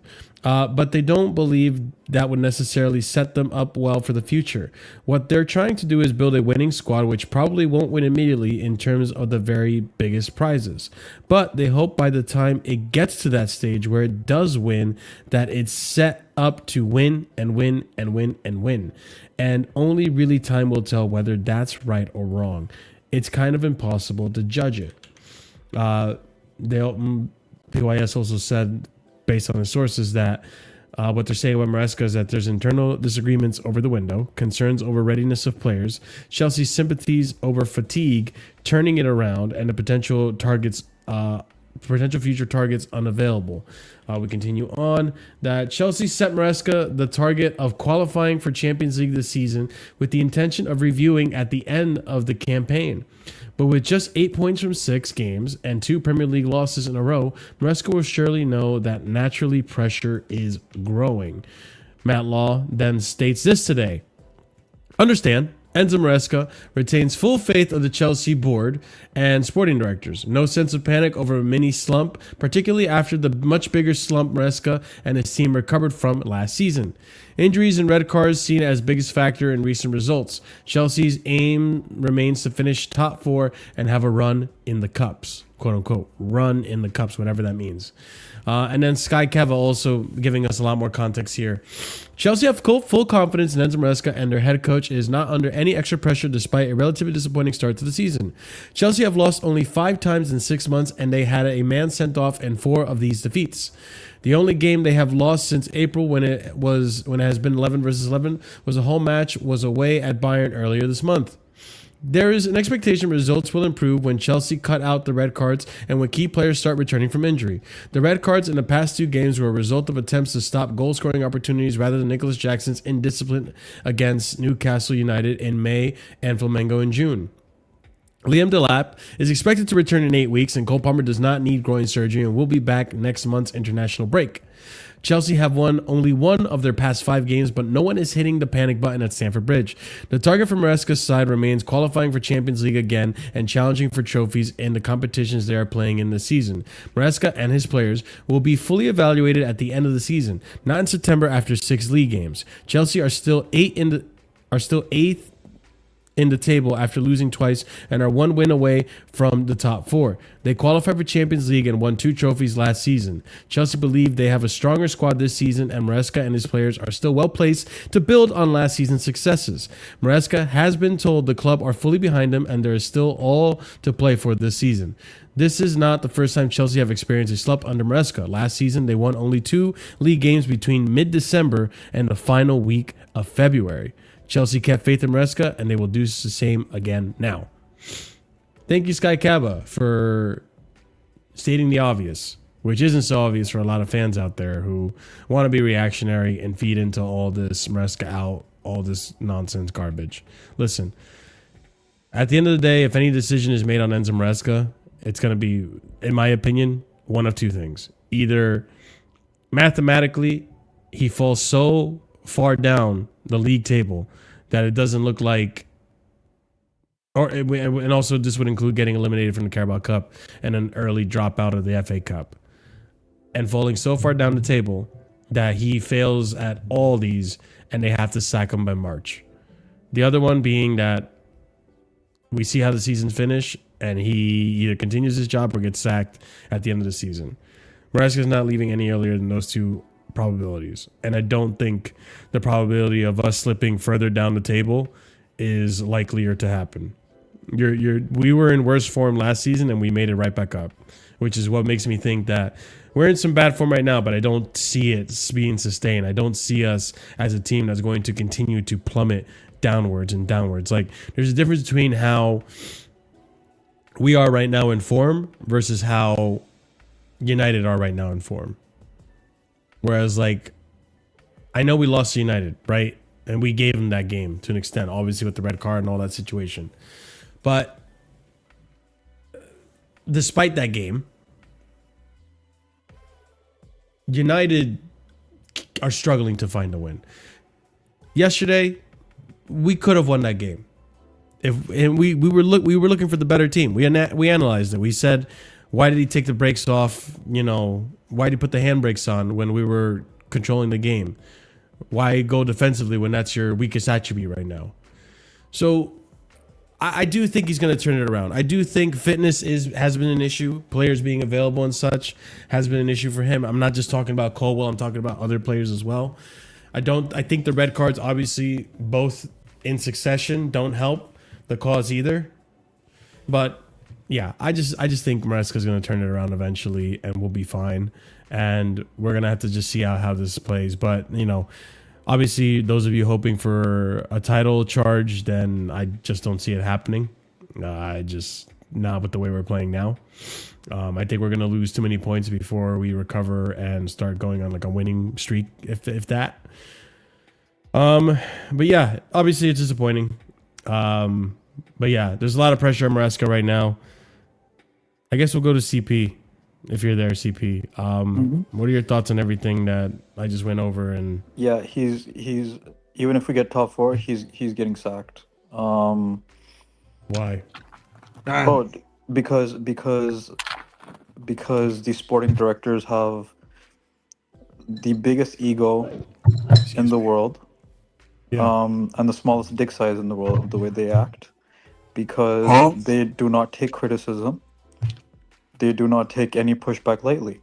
And these people got a mandate from the ownership of another 6 years. They got the extension. Maresca hasn't had that. It's always easier to fire a manager, and then you know what they'll do? Dude, the person the next person is already there. Person who develops young players is doing that right now at Strasbourg. Liam Ross Sr. is right there. He's gonna come. I'm telling you. If Maresca keeps on talking the way he does, they're gonna fire him for saying personal differences, and be like, Ross Sr.'s already doing the same thing in Strasbourg in terms of developing young players. He also doesn't have a say in transfers in Strasbourg, so he'll fit into our system and like a perfect puzzle piece. And this is someone who doesn't want Maresca fired right now, who's not Maresca out. But I do not trust the sporting directors. Ahmed? Maresca right now is a ticking time bomb. I do. For me, though, it was very unnecessary for us today, for some random reason, to hear about. You know what, boys and girls? It's not random though. No, it was really random because we didn't need to hear that. Because if Maresca was safe in his job, there'd be no need for you to be reporting about Maresca safe in his job. I'm saying it's not random. You know why it's happening, because there's a lot of news speculating like, oh, he's under pressure. Oh, the managers might sack him. You don't need to apply to that. Listen, but a top club is not. But there's a reaction, right? Like there's a reason for it. It's not random. No, I disagree, because I think, listen, if you're content with your manager, you don't even need to like, you know, start talking about this topics at all. You just keep it pushing. So for me, the fact that you reported and stuff like this and everything like that, for me, there's definitely something there, right? If you're releasing stuff into the news, there's something in the water right there in the background that we cannot see right now. And the question for me is that I think, yeah, if we lose the next 2 games, he still will never get sacked. I actually would argue the November break, right? If the form does not continues to be to the level that we're talking about right now, then you're in trouble. If I'm Enzo Maresca. Now, of course, ideally, I don't want that to happen. Of course, I think he's a good manager for us. He does the job for us. I would not want him. I would not want us to lose that type of manager. But I do. Don't forget, chat. Maresca out, man. There we go. Sorry, finger slip. But I do think, mate, at the end of the day, that listen, if we're getting news like this, you have to start being worried for him. But can I just put my 2 cents into this, right? When I read this is Matt Law. This is the initial story that broke out today that you're referring to, right? Understand, Maresca retains the full faith of Chelsea board and sporting directors. No sense of panic over mini slump, particularly after much bigger slump in Maresca. His team's recovered from last season's injuries. It's a red card and a season result. Chelsea's aim is to I don't feel like this is a brief. I feel like this is an opinion based on things he's heard. And it could have been things he's known and he just didn't get an update on. Like he's just, this is what I know as of now. And I'm just kind of reacting to the fact that I also put out there the whole spookiness of like, oh, he's taking a jab at the ownership. Oh, this reminds me a lot of Conte's second season where he's not getting backed and now he's throwing his toys out and we're looking at the results. Like, I don't know. To me, it feels like the club aren't necessarily putting it out there like, oh, Nazar, Matt, tell the media that we're not going to sack him, that he has time and that we're backing him. This to me seems more like Matt Law saying like, okay, I haven't heard of anything happening. I'm just going to put an opinion piece out there that I understand based on what I know that Enzo Maresca is going to keep his job. They have full faith in him. It's only 6 games, yada, yada, yada.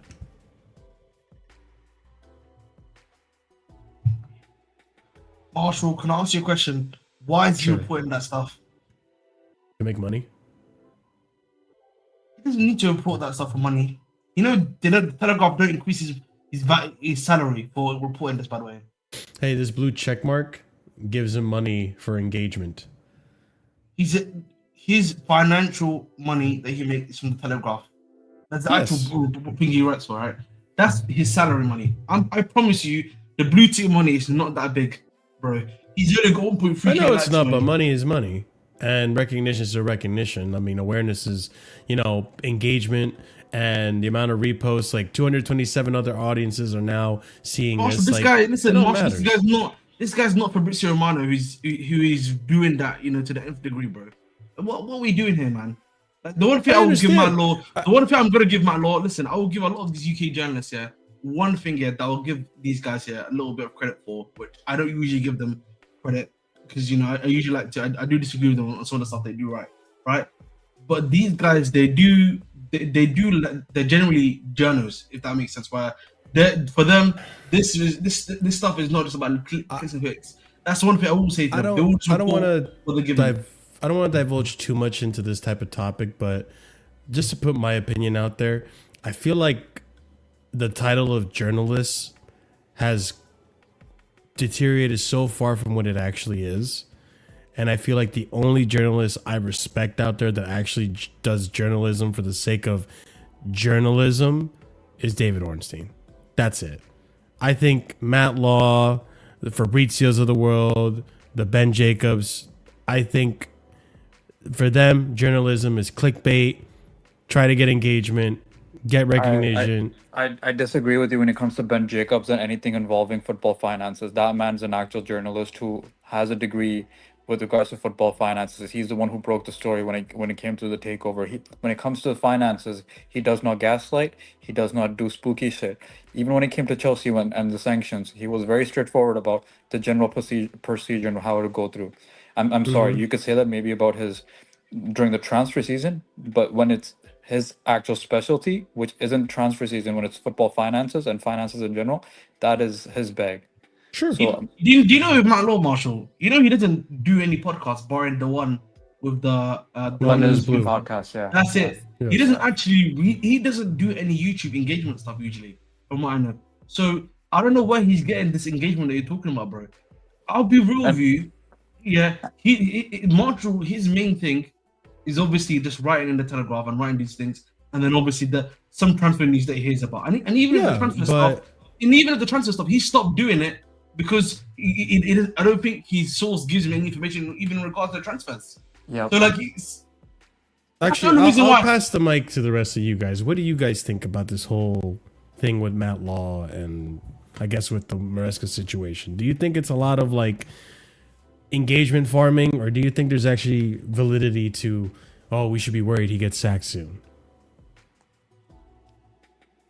We'll go to Prime, because Prime, I haven't heard you speak much on this.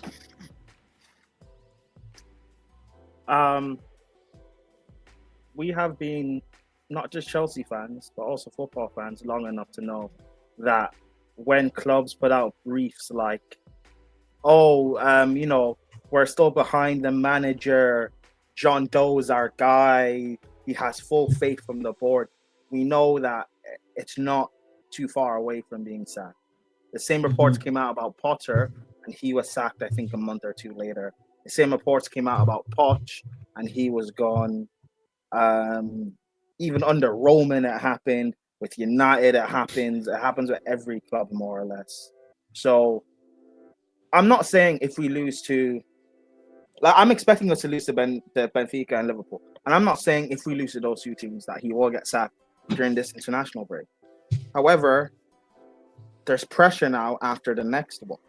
So when we come back in October, if the results don't start to change and quick, and we get a third loss in the Champions League, and we're dropping even lower in the league table and stuff, I wouldn't be like surprised for them to eventually sack him, particularly these sporting directors. And if these guys, if Maresca continues to speak out about the squad, like what CP said, like these guys have the ego, so they will get rid of him. Because from the sporting director's point of view, they're the reason why we won the Club World Cup.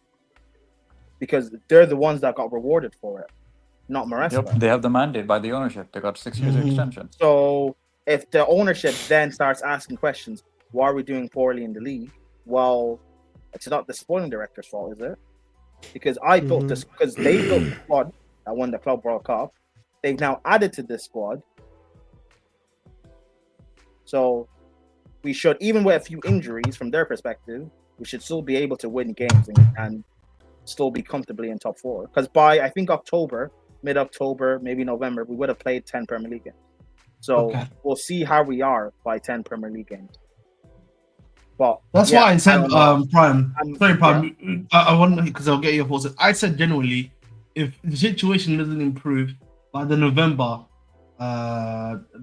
break, for the international break, then I think that's if they were going to ever second in terms of like, you know, then, because that'll be more than 10 games anyway once you reach the November international and by break. the way, if things don't change at Chelsea and we keep losing games, Maresca should go by November. Yes, I agree.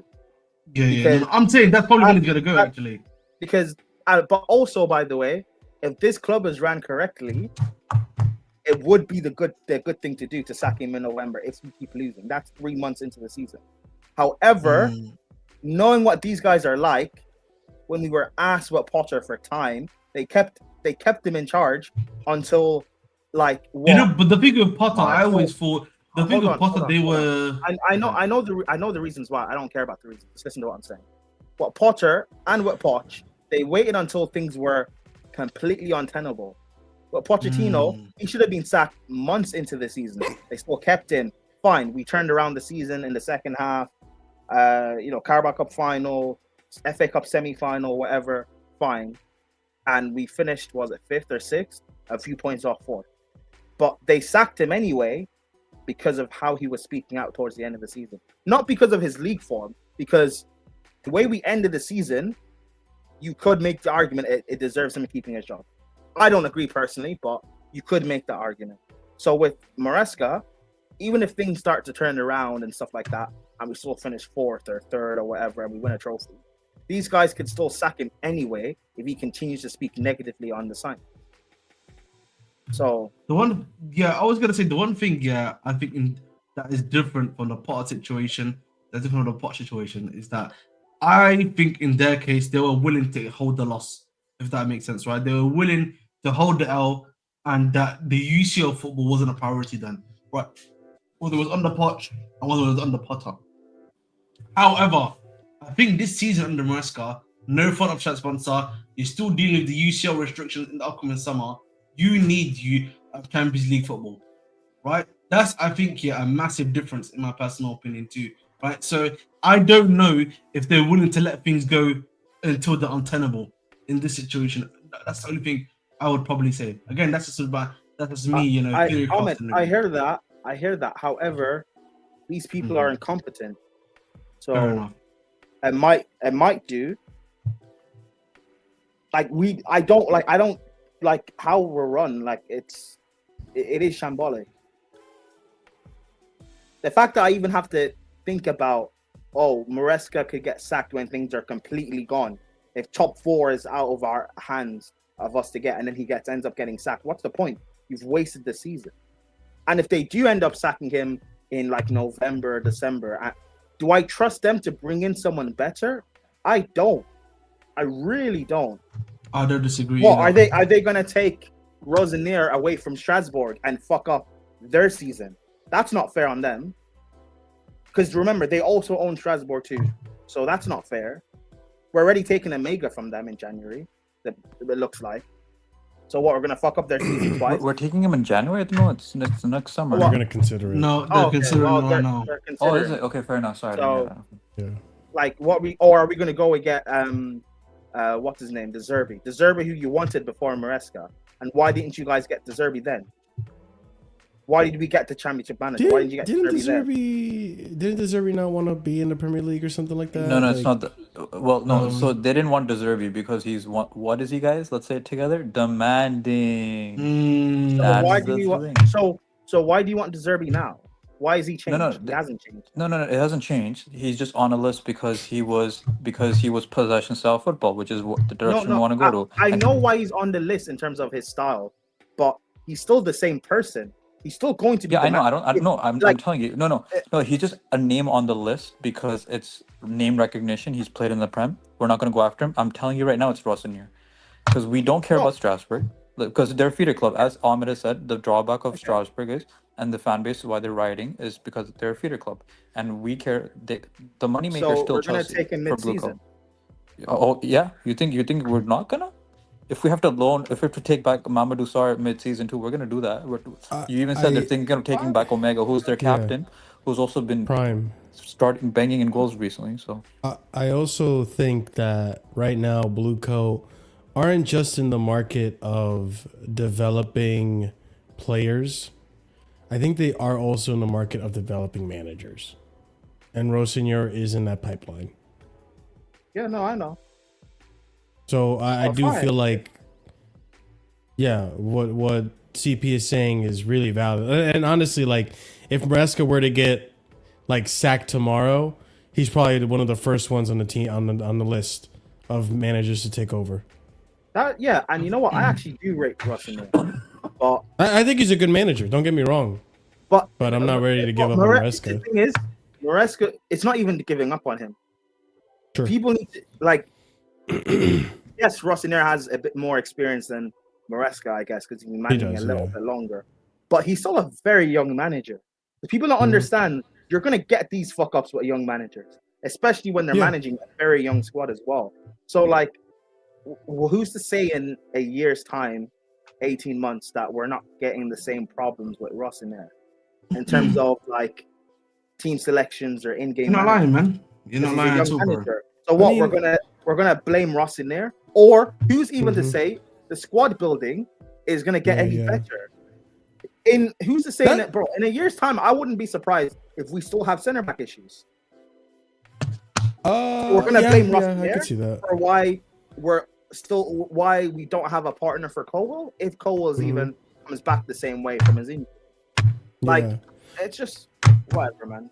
You know what? Like, it's crazy though you say that because Ahmed, I'm sure you can agree, and actually CP, and I think even Prime. Like, I think you guys have watched Strasbourg games and have seen Roseneur and how he coaches. Like, he likes to change information a lot. I guarantee you, if he becomes the manager for Chelsea, for those of you who do not watch him, I already can see the complaints like, oh, why can't this manager stick to one formation? Why is he playing this player out of position? Like, imagine if we had Moreira still and Roseneur was our manager and he was playing Moreira at left back. It's like, that's not his position. That's not his position. Marshall, another one. Barco went from left wing. Yeah.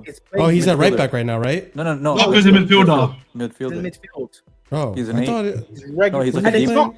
And the thing is, It's it's like a not deep just playmaking It's not Barco inverting into midfield. He's starting in midfield. in midfield. Just Yeah. Arnold, yeah. Yeah. He's a midfielder now.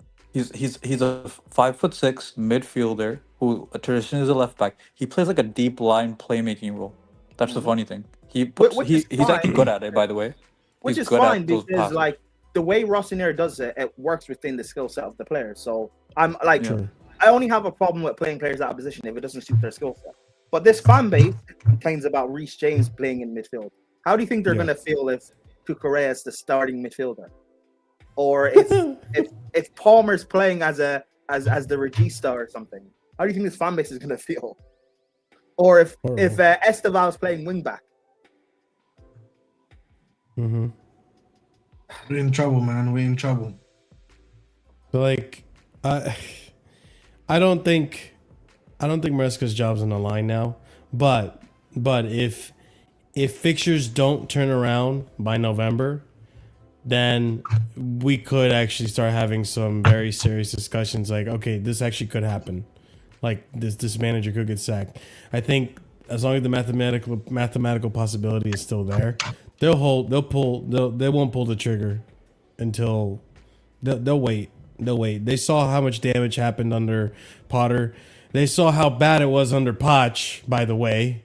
When Poch like waited, it wasn't mathematically impossible at any point, and they waited until the very end, and unfortunately Poch fell short. And then he got sacked for it. But they waited until the season ended at least. Because they thought injuries would make a difference. So that's why now the way the season, and to be fair, we're only like a month or so into the season, but if after the international break is when our injured players come back, right? Most of them, yeah. Well, A good chunk of them. Palmer. Well, no, Delap is out until November, apparently. It's going to be Tosin Fofana and Palmer. Yeah, Okay, Tosin cool. Fofana and Palmer And then should be back Chalaba, after obviously international break. suspension. Our favorite guy. But yeah. All right, let me relax, man. I can't say these words on this show. Yeah, very it's just important. the thing is with Fofana and Palmer, they should make the difference. So if those two come back, particularly, and we still look bad and we're still losing, and I do hate to admit this because I know this is probably like a trigger warning for some of you, but CP. But with Lavia available now, hopefully there should be a little bit more consistency in that midfield. Maybe we'll be a little bit more solid defensively. Marshall, you know, He'll be used more. sorry, this is my topic. This is my bag. Let me do my hater job. This man will be healthy for one game only, and he will start. I've been saying this since 2 weeks ago. He's starting Liverpool, and then he will get a little knock, and then we won't see him until December. I'm telling you right now, he will start Liverpool, and then he'll get subbed off at the 67th minute. I'm telling you right now. And then I swear, you know what I hate the most? If this piece of shit put some bullshit motivational quote or something about grinding, pause, or some other shit, I'm gonna lose my mind. hey, Question, CP. He's gonna put out a quote and be like, I see you people, talking down on my name. Speak now. Fucking, you know what I'm gonna start calling him? I'm gonna start calling him Humpty Dumpty, man. Man keeps on talking about the other side. How about you fucking stop falling off the wall, man? Fucking Humpty Dumpty had a great fall. Fuck. CP, if Lavia plays 5 90-minute games this season, will you buy a kit with his name on the back of it? Marshall. Yeah. I will pay for one of your tickets next summer season when they come to America. I will personally transfer you money for one of these games if this man plays 90 Five minutes 90-minute games in the this Premier season. League. 90 minutes in the Fucking Premier Professor League. Raspa. I will CP face transfer you. reveal. That's social. He's never. Wait, He hasn't wait, even wait. played in. Let's do this. So when we say 5 90-minute games, does that mean like Not consecutively. In the season. No. In the season. But in No, general, no. he hasn't even done I that know. yet. He hasn't done No, that but yet. when you say 5 90-minute games, does this mean like if it gets to the 90th minute and then he gets subbed off in the 92nd minute in extra time, does that count? Yeah, that counts. Oh no, I'll count it. No, don't worry. Oh, I'm so sure that's never gonna happen. Have a good night, I'm so Steve. sure that's not gonna happen Cool. for 5 games. Dude, man hasn't even played a 90-minute hasn't even done 190-minute yet for the club. Okay. You're telling me he's gonna do 5? Oh, I'm If- ready for if- this. Let's go, Marshall. If this guy gets injured against Liverpool, No, Prime. I said That's he's an gonna evil start. laugh. No, Prime. I That is said an he's gonna evil start. laugh. He's gonna start. He's gonna get Hey, subbed off at the 67th minute, CP. and then 2 days that's- later we're gonna. wait, are Yeah. we doing this? Are we taking bets when he gets hooked against Liverpool? Oh no, I'm not saying he's quote unquote hooked. It's gonna be a tactical substitution, and then Yeah, 3 yeah, days that's what I later, mean. 3 days later during the international break, it's gonna be like X-ray scans were taken from Lavia. He has a slight knock. He will be out for 6 weeks. So you're saying 60. So you're saying 67 minutes is when he gets No, injured. no, yeah, 67, 67 minute. Maybe I'll push it to at latest 73rd if Let we're me- lucky. Hey, If we when's wish upon a mine? star. If we wish What's upon a star, mine? you know what I'm saying? So Liverpool's midfield is gonna be Gravenberch, McAllister, Grav, and McAllister. Szoboszlai. no Szoboszlai will play right back. It will Right be, back. It kind of Wirtz. inverts into the midfield sometimes. So yeah. Hmm.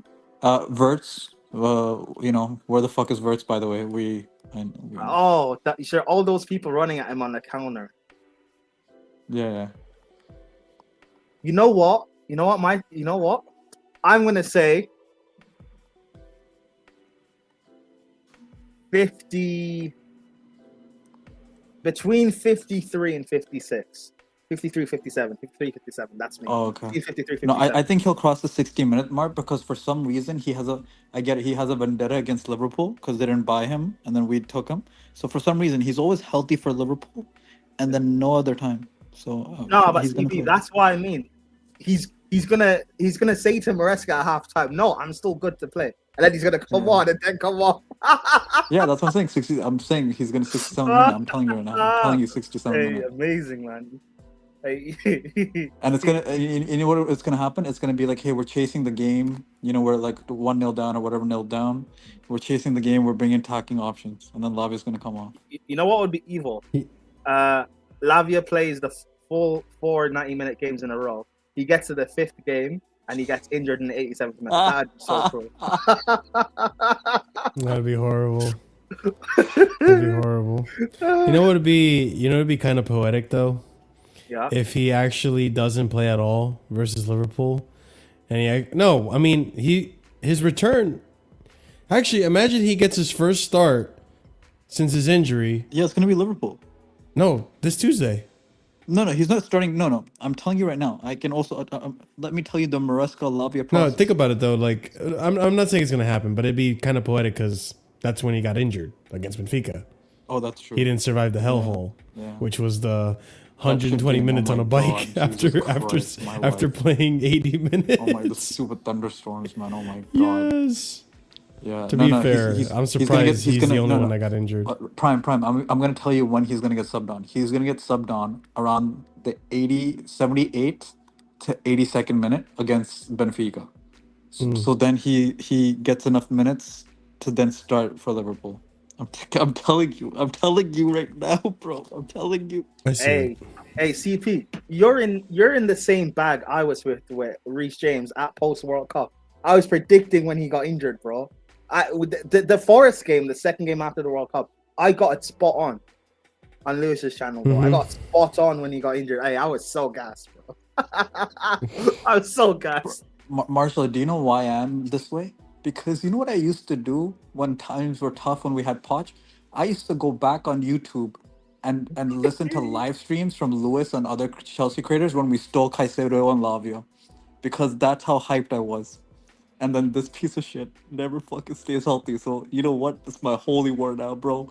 It's my holy war. That used to be my sanctuary for when times were tough as a Chelsea fan. I used to look back and be like, we literally stole two of Liverpool's players that they're going after in one swoop. CP, and the same, because people don't know. Reece is my favorite Chelsea player. He's been for since he broke through. So that's why I had to turn on him, bro. I had to be the one to set pace. So I get it, man. I hear you. Dude, it's the ones you love who break your heart the most. So that's, you know what? Man. I'm going to stop getting my heart broken. You know what? I'm going to break your heart. Stop breaking my heart. I'm going to break your heart, bro. If you can't tell the people you love the truth, who do you expect to tell them the truth? I can't tell you the truth, man. I hear it. But Marshall won't tell Sanchez the truth, you know? Do you really love Sanchez? I don't know. You won't tell Sanchez the truth. You still want to say he's top 5 shot stoppers in the league. Okay. Anyways, so if Lavia gets 90 minutes this season, 5 of them, 5 times, 5 of them, yeah, we will be here to discuss. Yeah, no, don't worry. No, just in general. Like I don't think. Yeah. No, it doesn't matter in all tournaments. Let me state this again. Not a World Cup game I'm paying the tickets for, but I'll pay for like a preseason Chelsea game. I'm sorry, I'm not made of money for a World Cup ticket. But all tournaments, right? Like all competitions, right? Like that's how sure we are in general. No, Premier League. Oh, just Premier League starts? Premier League, yes. Why just Premier League starts? Why does it matter? Well, I'm not gonna care if it fucking does it 90 minutes for a Carabao Cup. I don't fucking. Yeah, but it's still 90 minutes. I don't. Oh, bro, nah. We have 30. There's 33 games left. No, 32 games left. He can start 5 of them. Okay. Also, Marshall. Do you really think he's gonna play 90 minutes against Wolves in the Carabao Cup? No. Oh, I don't fucking know. Maresca it was just a funny bet, really. It'd be kind of funny if it happens. I don't even really believe it, to be honest. I know. I can tell. I was just saying, like, imagine. But we'll see. Okay, let's end it on this next one, guys and gals. And big up to every single one of you. If you haven't already smashed the like button, please do. We're only 4 away from 50 likes, so that's usually the benchmark we like to hit on the shows. So go ahead, smash up the like button if you haven't done so already. And if you're watching this in the future or now, I think there's a hype button. Now it's a new feature to YouTube, so hype up the video if you haven't done so already. That helps out with the YouTube algorithm as well. And subscribe. Join us. We're on our way to 5K. Guys, I promise you, there's a big gift for the channel when we hit 5K, so please get us to 5K. But let's go ahead, pardon me, and go to the last topic we had about for today. And is Caicedo is currently, I don't know how to word this, under investigation by the FA right now, or whatever the fuck. Let me elaborate. So, Lloyd Canfield, I guess of Sun Sport, reports that understand Chelsea could now land in hot water with the FA after a brawl ensued in which Moises Caicedo appeared to strike Van Hecke in a furious fit of rage. Enzo Maresca on players losing control in reference to the Badiashile dunk confrontation. Because I think this is where it started. I didn't see that moment that you mentioned. I don't know if it was from Benoit or the Brighton player. I don't see these kinds of things as consequences for the goal. The message that we just said inside is clear. Against any team in the Premier League, you cannot continue to give away presents. These are big mistakes, and the game completely changed. Ex-Premier League referee Mark Halsey said the following. It appears that there was an act of violent conduct on Moises Caicedo's part, but looking at the video, it does seem inconclusive. VAR looked at the footage and felt the same, that it was inconclusive. Now, the FA will investigate. They will look at it again. Both clubs will be charged with failing to control their players. There's no doubt about that. But the FA will look at this, and they may be very retrospective. There may be retrospective action taken against Caicedo. Sorry, guys, I can't read today. And then this is the incident that in which they're referring to, which we went over yesterday, but they're highlighting it. It's apparently really relevant. And right there, boom. So Van Hecke falls to the ground, but to me, you see, this is Van Hecke's hand holding on to Caicedo's arm, and he kind of just smacks it off of him very violently, and Cucurella's laughing. But it's I don't know. Do you guys think that is gonna be harsh to call violent conduct?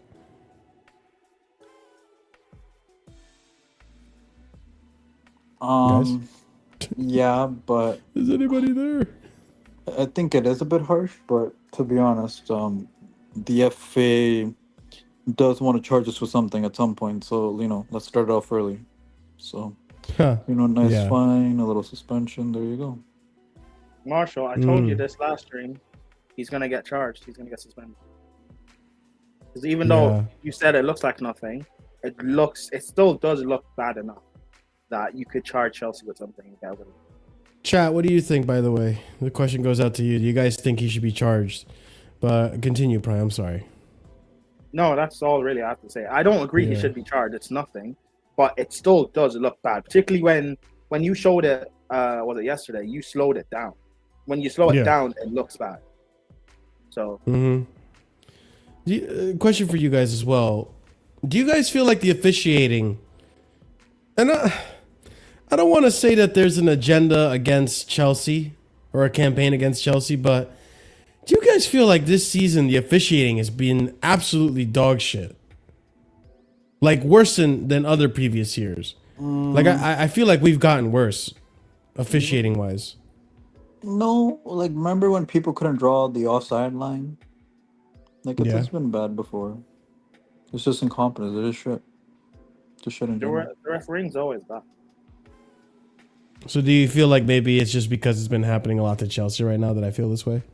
No, it's because we're losing games. Yeah. Oh, okay. Yeah. I don't know. I feel like in recent games, and this probably is happening mostly because like I feel like every game there's a little bit of like, yeah, this referee was shit. I can't remember the last game under Chelsea where we had a decent referee. It was probably just the Club World Cup final, to be honest. That was the last game I looked at, and I'm like, yeah, I'm pretty happy with the way the referee ref that game. The game against United, I didn't have a problem with the ref.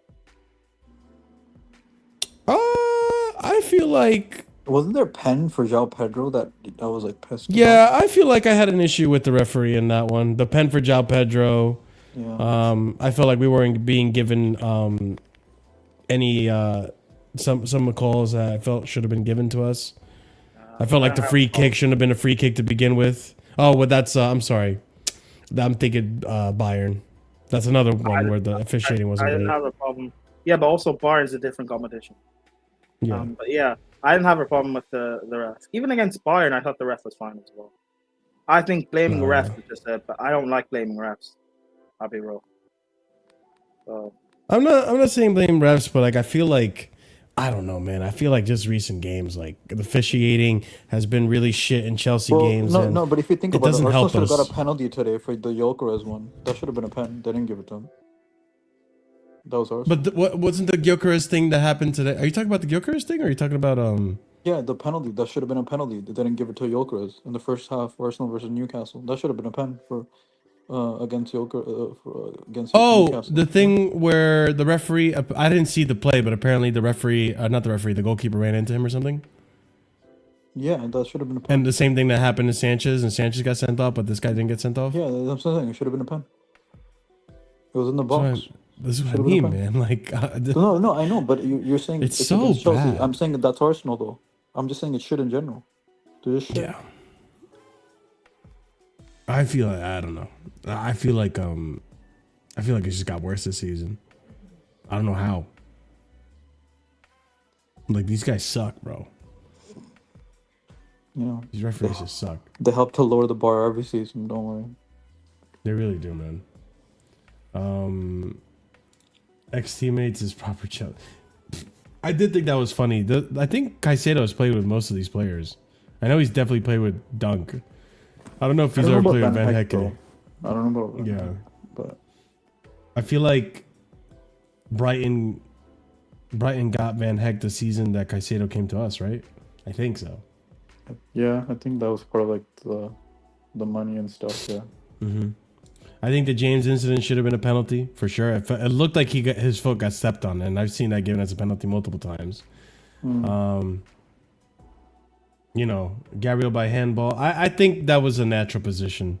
I think that would have been a harsh handball. And also, if you look at the replay, it does look like it came off of his calf or his shin.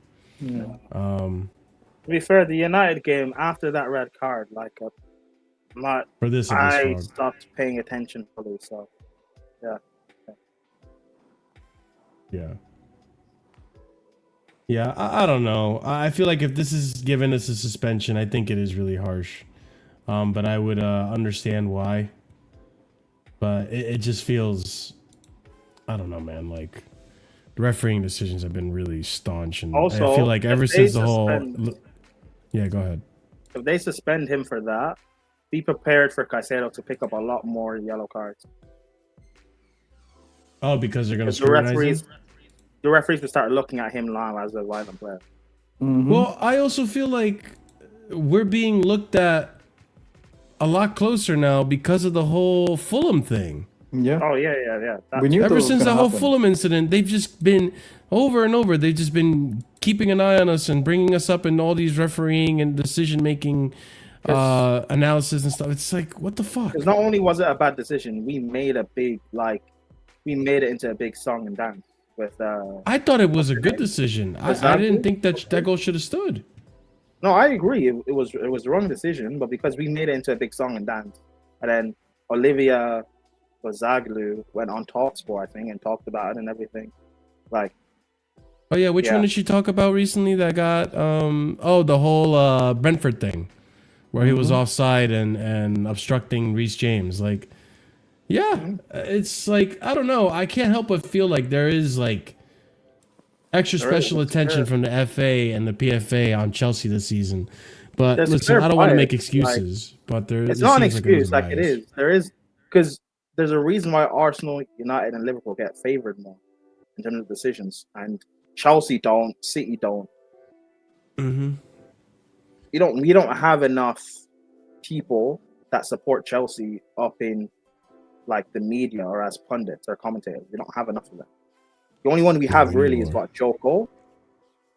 Yeah. Lampard's the manager. Once in a while, Mikel, if we're lucky, but once in a while, Mikel. Like, that's all we have. But even from an English perspective or British perspective, it's only Joe Cole. Terry's a coach in the academy. Lampard's a manager. Ashley Cole does something. I don't know. Like, we don't have anyone to help swing things tonight. Like, Jose was right. All that time ago when Jose said it, we don't have campaign against Chelsea. Yeah, but and it's true, because when like Arsenal, United, Liverpool have valid reasons to hate us. So the people who played for them at the time when we were winning have valid reasons to hate us. So it's just the biasness is just easy to get there. And that's not even me using that as a reason, because I don't like blaming refs and stuff. But we already know the FA is stupid anyway. So add in the fact of a reason to be biased towards people, and then it's just easy. This is what it is. Yeah, it is what it is. Time will tell. Hopefully our luck turns around, our fortunes turn around. But all right, guys, we're going to end the show right here. Again, not much to discuss in terms of news. Maresca under pressure. We talked about all that stuff and kind of gave a preview of what to expect against Benfica and Liverpool. So hopefully you guys enjoyed the show. Big up to every single one of you, as always, for tuning into the show and supporting and being a viewer. Always helps out with the YouTube algorithm and the growth here. I do appreciate you guys and everything you do for the channel, because, you know, we wouldn't be here without you. But yeah, keep smashing up the like button. Hype the video if you're watching this in the future. Leave a comment, as I do go over some of the comments, no matter how silly some of them may be.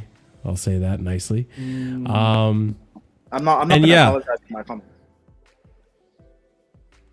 Wait, your comments? Oh, you've not seen them yet? Never mind. Oh, okay. Oh, nope.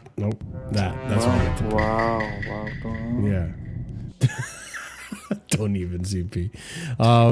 Okay, and yeah, people, be sure to subscribe to the channel if you're new here. We're trying to get to 5K, so once we hit the 5K mark, there's a big surprise for the channel. So be sure to help us achieve that. We're only about less than 400 away from hitting the 4K mark. So yeah, let's get this trending in upwards direction still, and that'd be very beneficial, obviously, for the growth of the channel and having different perspectives. Be sure to check out the Discord. There we do have a community there. We do watch alongs, we have opinion pieces and all that fun stuff down there. So yeah, definitely check out the Discord community. I am due for a big overhaul on everything, including, some things in the channel, in the chat, and on Discord. So stay tuned for that as well. But yeah, big up to every single one of you. Be sure to check out the memberships as well. 4 different tiers starting at 99p. And at the proper casual tier and higher, I like to give shout outs to our proper casual members and higher, who are going to be, give me 2 seconds. It's going to be Dark, Lenry Sadiq, A. Soliman, EE, and Adrian. Big up to you guys for the support you've been showing to the channel for some of you guys over a year now, which is big up to you guys. So thank you for the support you've shown in the years, and big up to everyone else who's still a member as well and showing support even on the other tiers. So that always helps tremendously, and I am going to be making it worth the while in the long run. So all stuff worked in the works, in the pipeline, as the Blue Code would like it to be. But yeah, no, you won't get immediate results from me either. Nope. So the casually squad building. Let's talk about that. Yeah. Casually squad building. Yeah. Damn. Future prospects only. We won't get immediate Marshall Egg impact Volley. changes. Get rid of Marshall Egg Volley. Fucking Christ, man. I set myself up for that one. Yeah, big up to every single one of you. Copy and paste the rated message. Be sure to show Lee Gunner where you're coming from. Yep, we're going to rate out to Lee Gunner just to change things up a little bit. Let's see how he feels after, his team last minute won against Newcastle. Voltamade and all that fun stuff. So, yeah, guys, be sure to check out Lee Gunner. Show him some love and let him know where you're coming from. We'll see you again Tuesday to talk about the result of the Benfica game. Hopefully it's a win. And we'll be on Discord to watch it as well. So join us on Discord if you want to kind of get a little bit of a watch-along experience over there. So that being said, appreciate you guys. Have a wonderful night. As always, stay casual and peace. Maresca out.